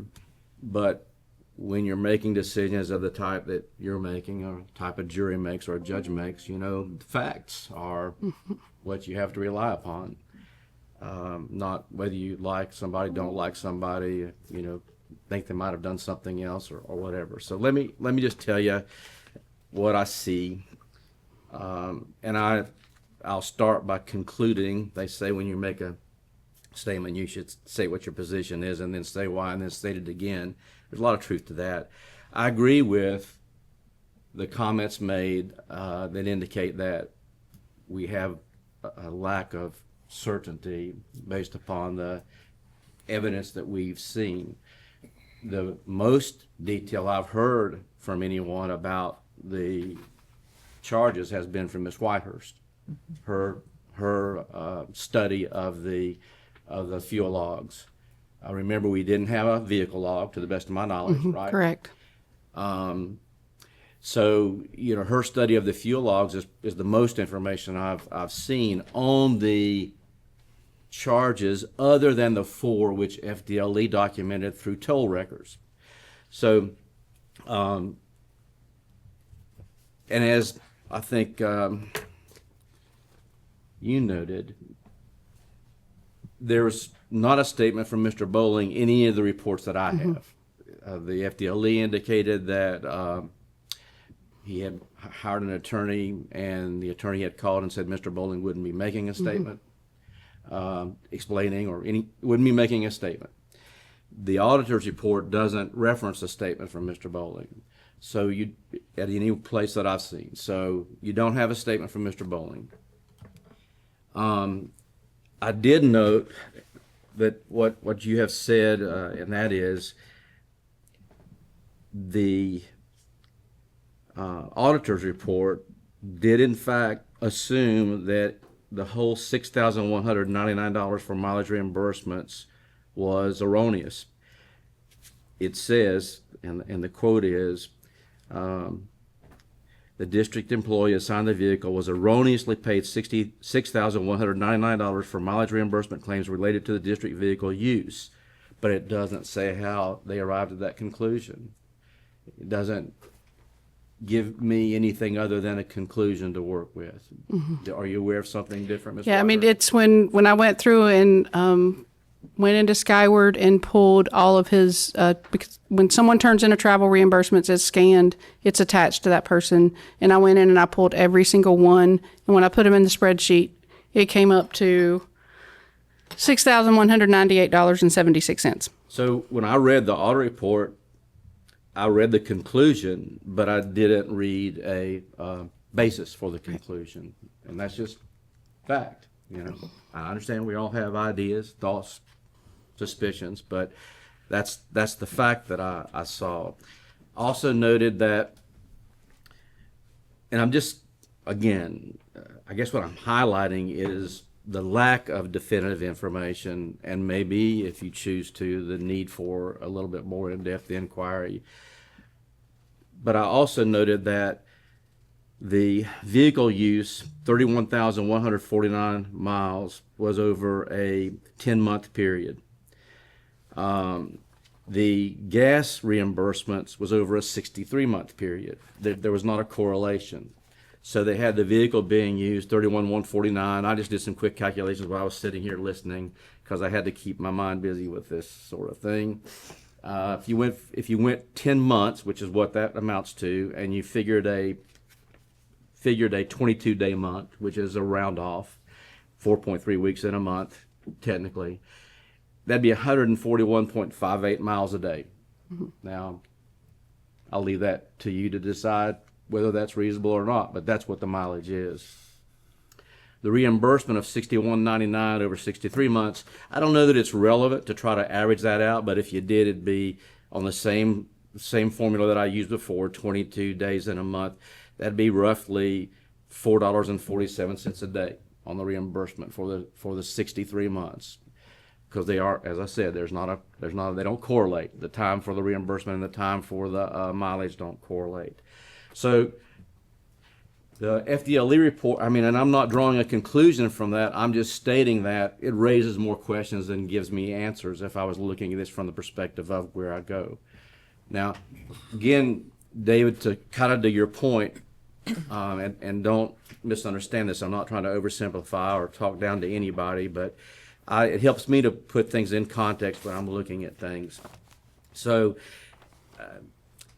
regarding the question of whether he's entitled to reimbursement, which I don't know that he's asked for. I don't know how. I was contacted by his attorney. I declined to talk to him about it because I had been given any direction by anybody to engage in negotiations on the reimbursement issue. So I did not take that upon myself to do so. However, when you get to that issue, the FDLE report was, as Ms. Wagner indicated, very specific in stating that it did not find evidence of intent.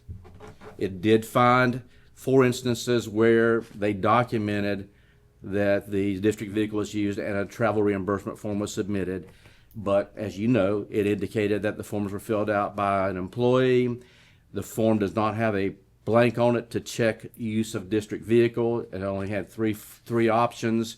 The employee said she just used that option in each case, which was it your personal vehicle, and submitted it for signature, and they ultimately concluded they couldn't decide whether there was criminal intent on the part of Mr. Bowling.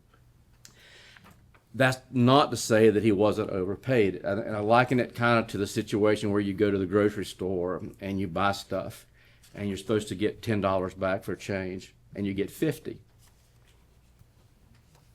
But you don't look at it. You get a $50 bill instead of a 10, you stick it in your pocket and you go home, and maybe you don't look at it until you get a call from the grocery store and they say, hey, we overpaid you 50, we got it on camera, and we gave you 50 instead of a 10. In that instance I just gave you, on its facts, you didn't do anything criminally wrong. The clerk overpaid you. You didn't know it at the time you went home, and you didn't discover it until somebody pointed it out for you. So you weren't guilty of a crime. But under our law, in my opinion, you also aren't entitled to the extra money. You owe it back because you didn't get the money. You didn't deserve the money. That's one scenario. And then you got the other scenario in a kind of similar setting where you go to the grocery store, you're supposed to get 10 back and you get 50.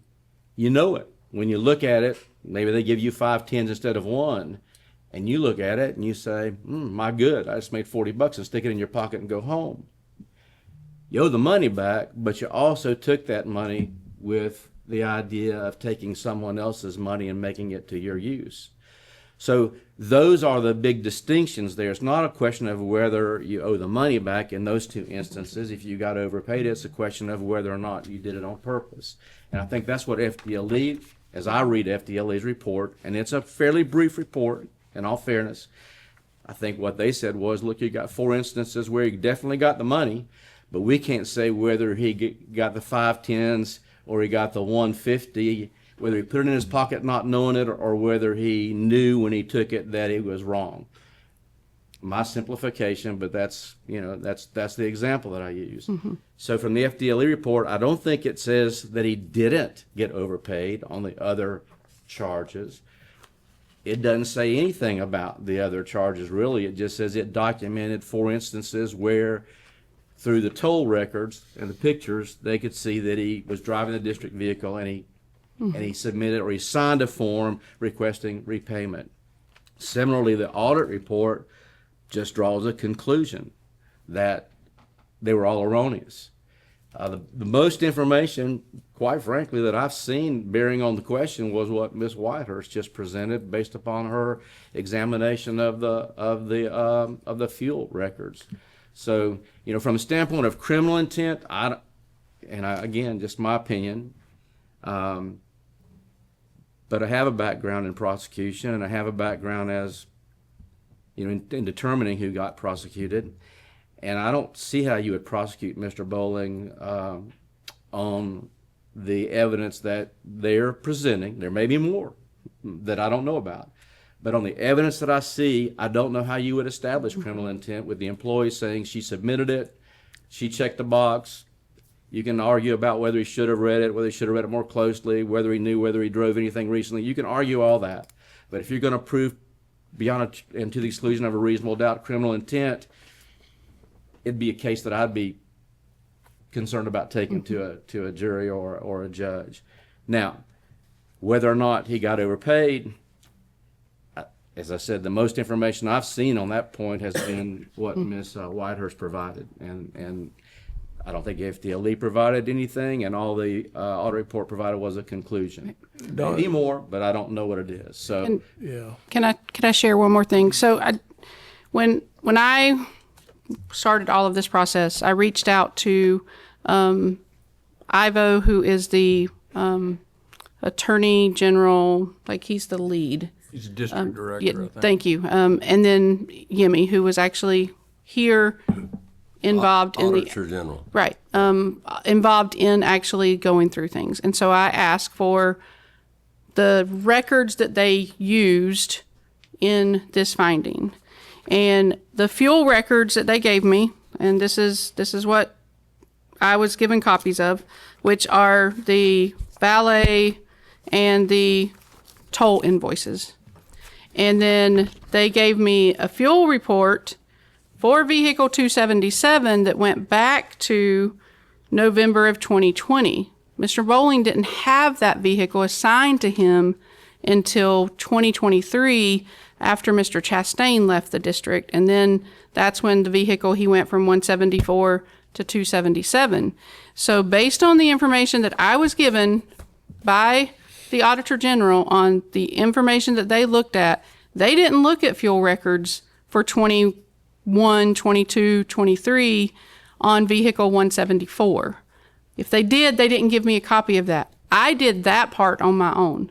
I went and I got with Dr. Spell, the Director of Transportation, and I said, I need all fuel records for vehicle 174 starting in February of 2020, and then all of the ones for 277 starting from when Mr. Bowling was assigned that vehicle. Let me make it clear, I'm not advocating for Right. or against. I just want to give y'all the complete information that I based this information from. That's all I am doing today. I'm giving you my findings.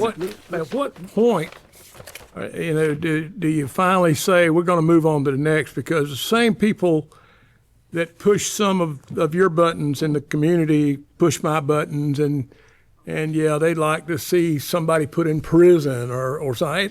It's incredible, the stuff that I've seen, even on social media. You know, grown men making songs up about this guy, wanting him to, just, and I won't even go into naming them, but they thought it was funny. I just don't know how far you're going to persecute somebody for something after they've been through all this, and why. It just, I understand now, listening again, why he probably left the district and separated. Well, we're going to do this. We're going to do Ms. Pickens, then Ms. Gilliard. Oh, okay. Yes, sir. And then I've got a couple comments, and then Ms. Wagner. I just have one. So the fuel records dating back 2 years before he ever drove the vehicle, does that equal the 6,000? The 6,199 is from the travel reimbursements starting in February of 2020, which they said that they looked back to February 2020 for an operational audit for the year 24-25. They went all the way back to 2020, and from every travel reimbursement that he received, they totaled that up through May 5th of 2025, and that's where they came up with the $6,199. So they gave they pulled every travel reimbursement. They gave me fuel reports. So these were the things that I guess they went on when they made this finding. I don't know. I shouldn't even say I guess. Like, this is what I was handed as their documentation for this part of audit finding 1. And it's only the fuel records for vehicle 277. It does go back to November of 2020, but Mr. Bowling was not assigned to that vehicle. Mr. Chastain was still driving that vehicle when he was with us. Mr. Bowling was assigned that vehicle after he left sometime in May, June of 2023. And so I personally looked at the fuel records for vehicle 174 because I was not provided those. So I reached out to Dr. Spell and asked her to give me those fuel records. And that's when I went in and I put in this information. Mm-hmm. So I just wanted to make that a part of what I am saying. Again, my understanding when I talked to Kim Mann is the auditors can, if they find a wrongdoing or if they find something that doesn't add up, they don't have to just stick with the year that they're doing the operational audit on. They can continue to go back. Why they went back to February 2020, I don't know why they picked that date, but it was every single travel reimbursement from during that 63-month period, as Mr. Holmes said earlier. It's normally from somebody in the building, or somebody's got an axe to grind that starts something like that. All right, Ms. Gilliard.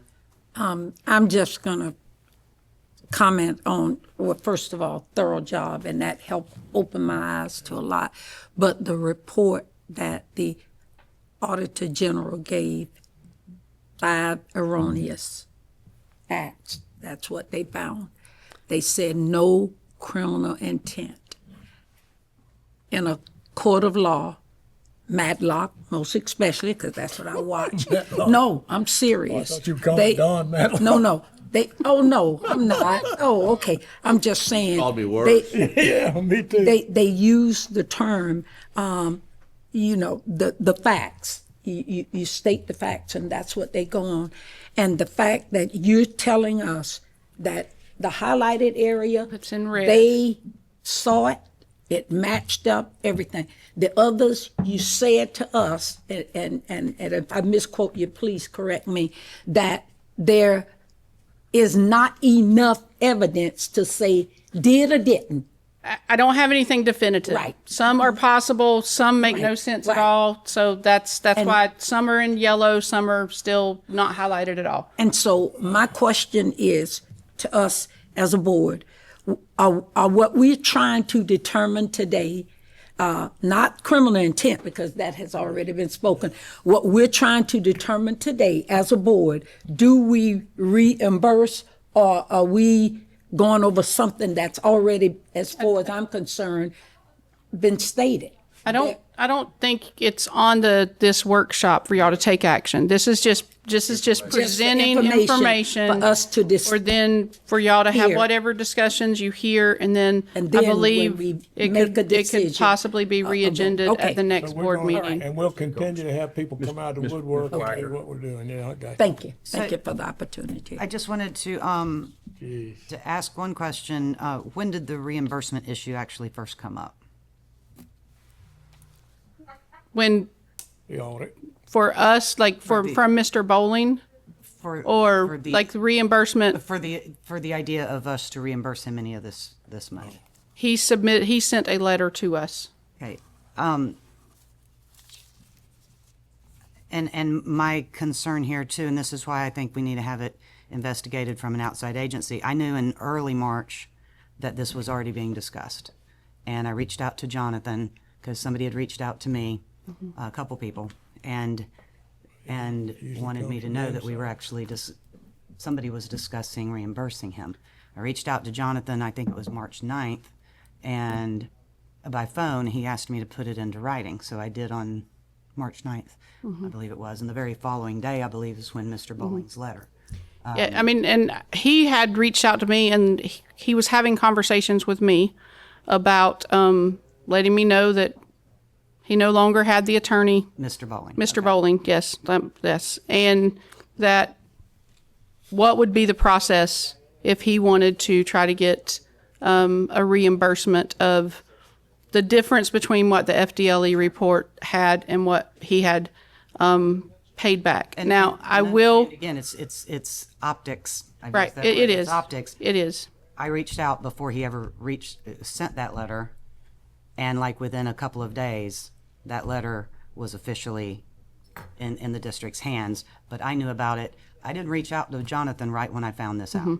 And I never heard of it until Palatka Daily News. So that's a problem. And so I did, but I wanted to address Never heard one of question Holly had brought up, you know, the difference between those two reports. And it really is just because the FDLE, I feel, is looking at solely, is there any criminal intent involved that they could prove, and there wasn't.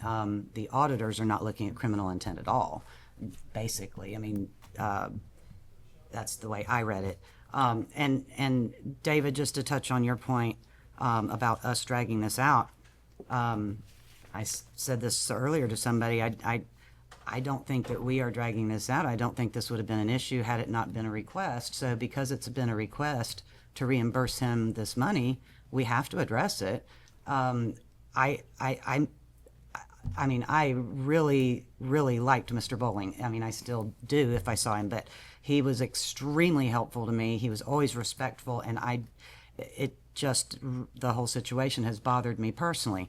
But I don't agree with you characterizing it that the board is dragging this out when there's a request that's been put to us, and I think we have to decide how to handle it is all.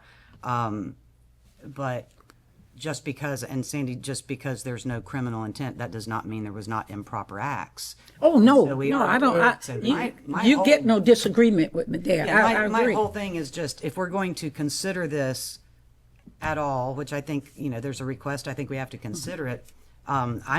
Me personally, my position as it will be moving forward is just, I want to see somebody, an outside investigation, on it that takes the information you've given and looks even deeper and maybe speaks to Mr. Bowling. That would be helpful, and gives us more than the auditors and FDLE. I mean, I just think we would be incumbent to do that before making a decision. No, I just want to clarify. When I hear criminal intent, my mindset says arrested, locked up, criminal. Right. And it so could lead to that's that. Sure, that could have led right, to that and if that's what they found. that's what I meant. Not saying that you were implying this. I'm saying the people that did the report said, in my mind, there's no reason to lock up. Yeah. That's what I'm saying. Yeah. No, I don't I'm shoot just- I darts. do want to reiterate that the Office of Professional Practices is actively investigating. So they are having conversations with anyone who has been involved in this whole process. And they may as take his part of teaching that. certificate. That's around the teaching certificate. But I really liked when y'all said right off the bat, we've got We were like I independent investigator. had already made contacts with an attorney group that is outside that doesn't have any kind of connections to the district. But I'm just going to say if that is what y'all direct us to do, there is going to be a cost to that, and he could still say no, I'm not answering questions, and then there's still going to be a cost to that. So I just want us to understand in getting an outside investigation to come in and do this will cost money to the district. And I think that's something that needs to be weighed out as well. So I know that the Bureau Chief of Professional Practices is personally the one doing the investigation in what I have to submit to them. So do they ask Mr. Bowling questions, and does he have to respond to them? It is regarding it's all about his teaching, his instructional certificate. So yes, he would be responding to them. All right. He only has to respond to them if they can guarantee him immunity. That is true. Because that is true because it is not everyone right. has a Fifth Amendment privilege against self-incrimination, Right. and if in answering questions posed by a civil authority, those answers are admissible in a criminal proceeding, you don't have to answer. I mean, you can still assert your Fifth Amendment privilege. So I have no idea whether or not they have that ability. I don't know any of that, but what I said is accurate in terms of They do have a different set of rules. Yeah. Which could be, wouldn't that be the same if we did Absolutely. with an outside investigative firm? It could still be the same because we're not looking for criminal intent. We're not investigating for that. No, but Right. But so in the course of the investigation, his answers could still be used Right. against him. FDLE found no basis at this point to Right. proceed with charges. Statute of limitations has not run on a crime if there was one committed. He could still be prosecuted. I'm not saying he will be, would be, should be. I'm just saying technically he could be. So his Fifth Amendment privilege could still be asserted regardless of whether I asked the question, you asked the question, or an independent third party asked the question, unless he were given immunity, on the whole issue. And if he was given immunity, then he would no longer have that privilege against self-incrimination, and you'd go from there. But and then remember, and one more thing, and I don't mean to go too far in the weeds with this, but you're talking about a lot of different standards of proof. For instance, a criminal standard is proof beyond and to the exclusion of a reasonable doubt. That's a heavy burden. It's often likened to pushing the scales all the way down, those scales of justice. If you're suing somebody for money, you claim they owe you money back, or they took money that they have money that they shouldn't be able to keep, it's a whole different standard. It's called a preponderance of evidence. Is it more likely that you should win, or more likely they should win? Big difference. I have no idea what standard the professional responsibility, or what did you call them, professional standards? It's the Office of Professional Practices. I have no idea what standard they used. I believe it is the preponderance of evidence. Okay, with the civil standard. I think so. Okay, Did they give a report? When it is finished, I will receive. Yes, it'll. Yes, but it's active, so all right. I'm going to make a couple brief comments, and then we're going to wrap this up because we can't take a vote today. The superintendent will have to decide whether he wants to put it on the agenda for our next meeting or a meeting in the So future. you're saying a to vote board on. member can't make a motion to put it on the floor and vote on it today? Not today, no, in a workshop. During a workshop. I forgot. I Yeah. thought this So- was the meeting. So when I saw this on the agenda, I was beyond flabbergasted and disappointed because as I had thought all this was behind us and that we could move forward with, things that we really have to worry about, and budget's going to be one of them. But, I did send an email to the superintendent, Mr. Holmes, Ms. Whitehurst, basically asking that they withdraw this because I had not been told, had any information about it, nor had the attorney been talked to before it was put on the agenda. And I felt like at a minimum that, the presiding officer and attorney, that we needed to understand why, other than just the request. And so the superintendent, we withdrew it from that. And the presentation that Ms. Whitehurst did, and honestly, you did a fantastic job. I think that there are more questions than there are answers.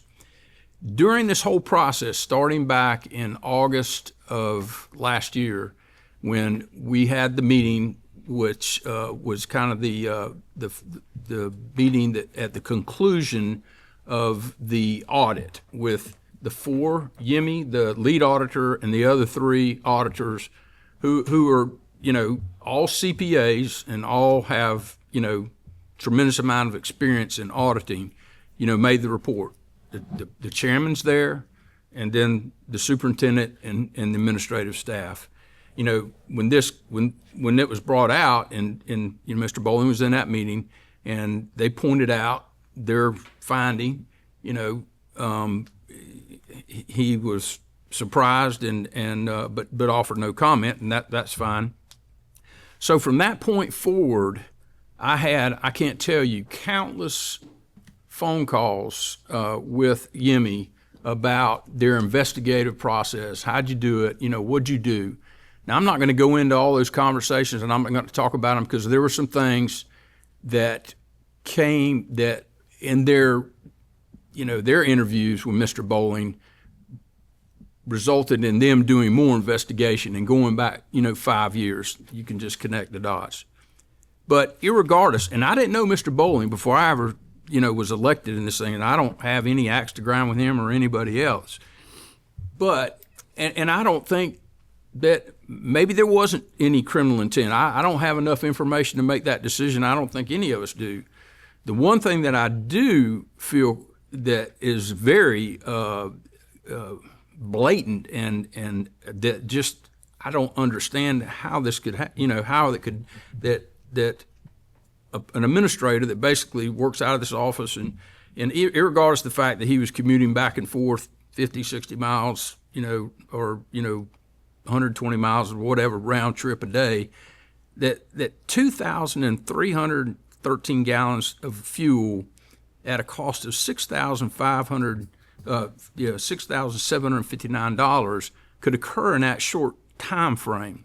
The other thing that we hadn't even talked about is the hotel receipt on one of the trips where he claimed mileage, $3,200. In that, which is, if you look at policy 6550, it says that you should, do the same thing as you would do personally in getting a hotel, you would for the district. I mean, all that language needs to be cleaned up.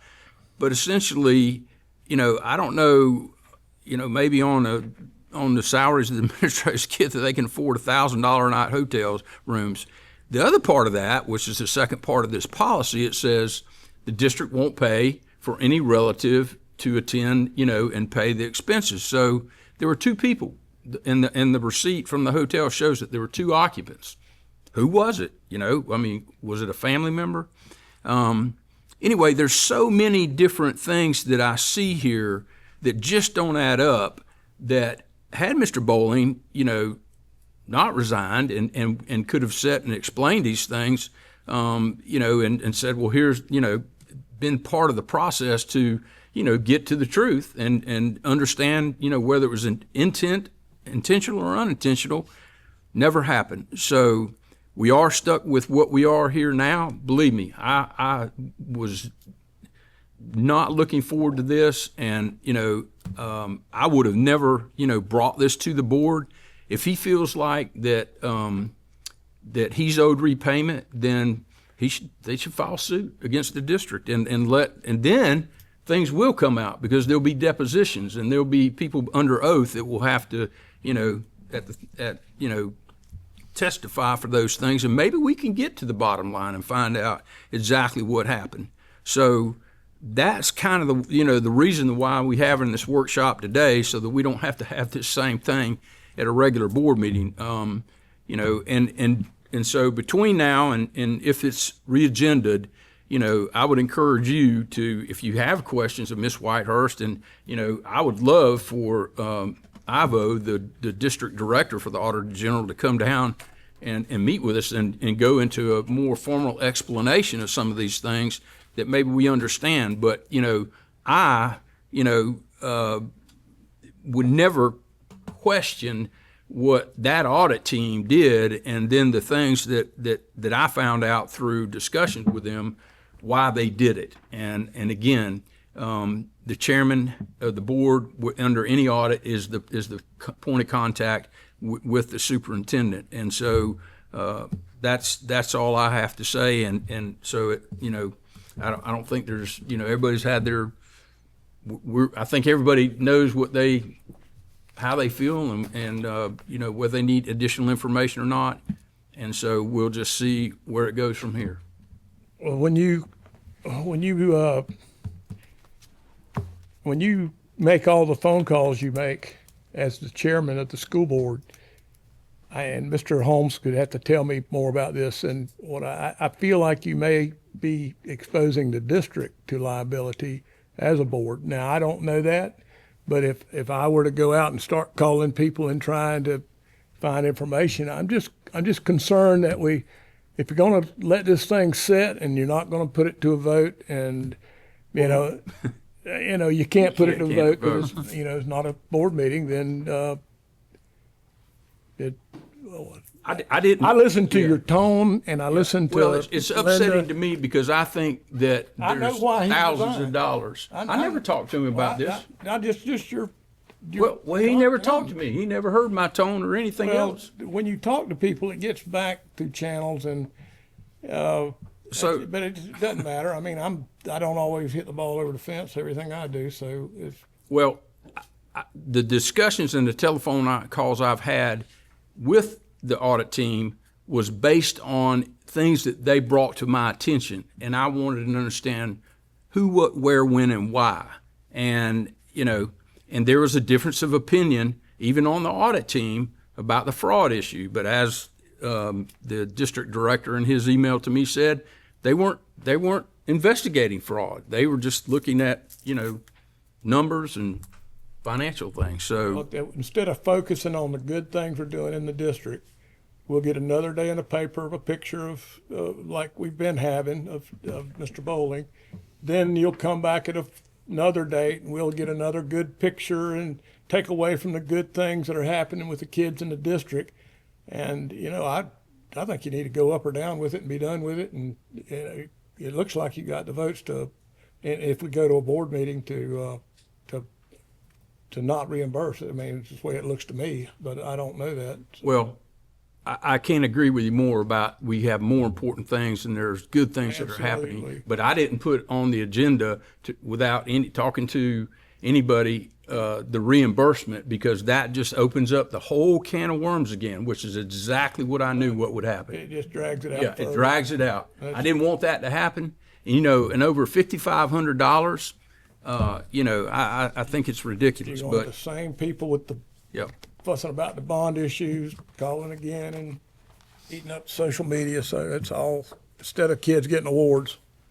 All right, Ms. Whitehurst, thank you for that presentation, and no other business to come before the board. We will stand adjourned.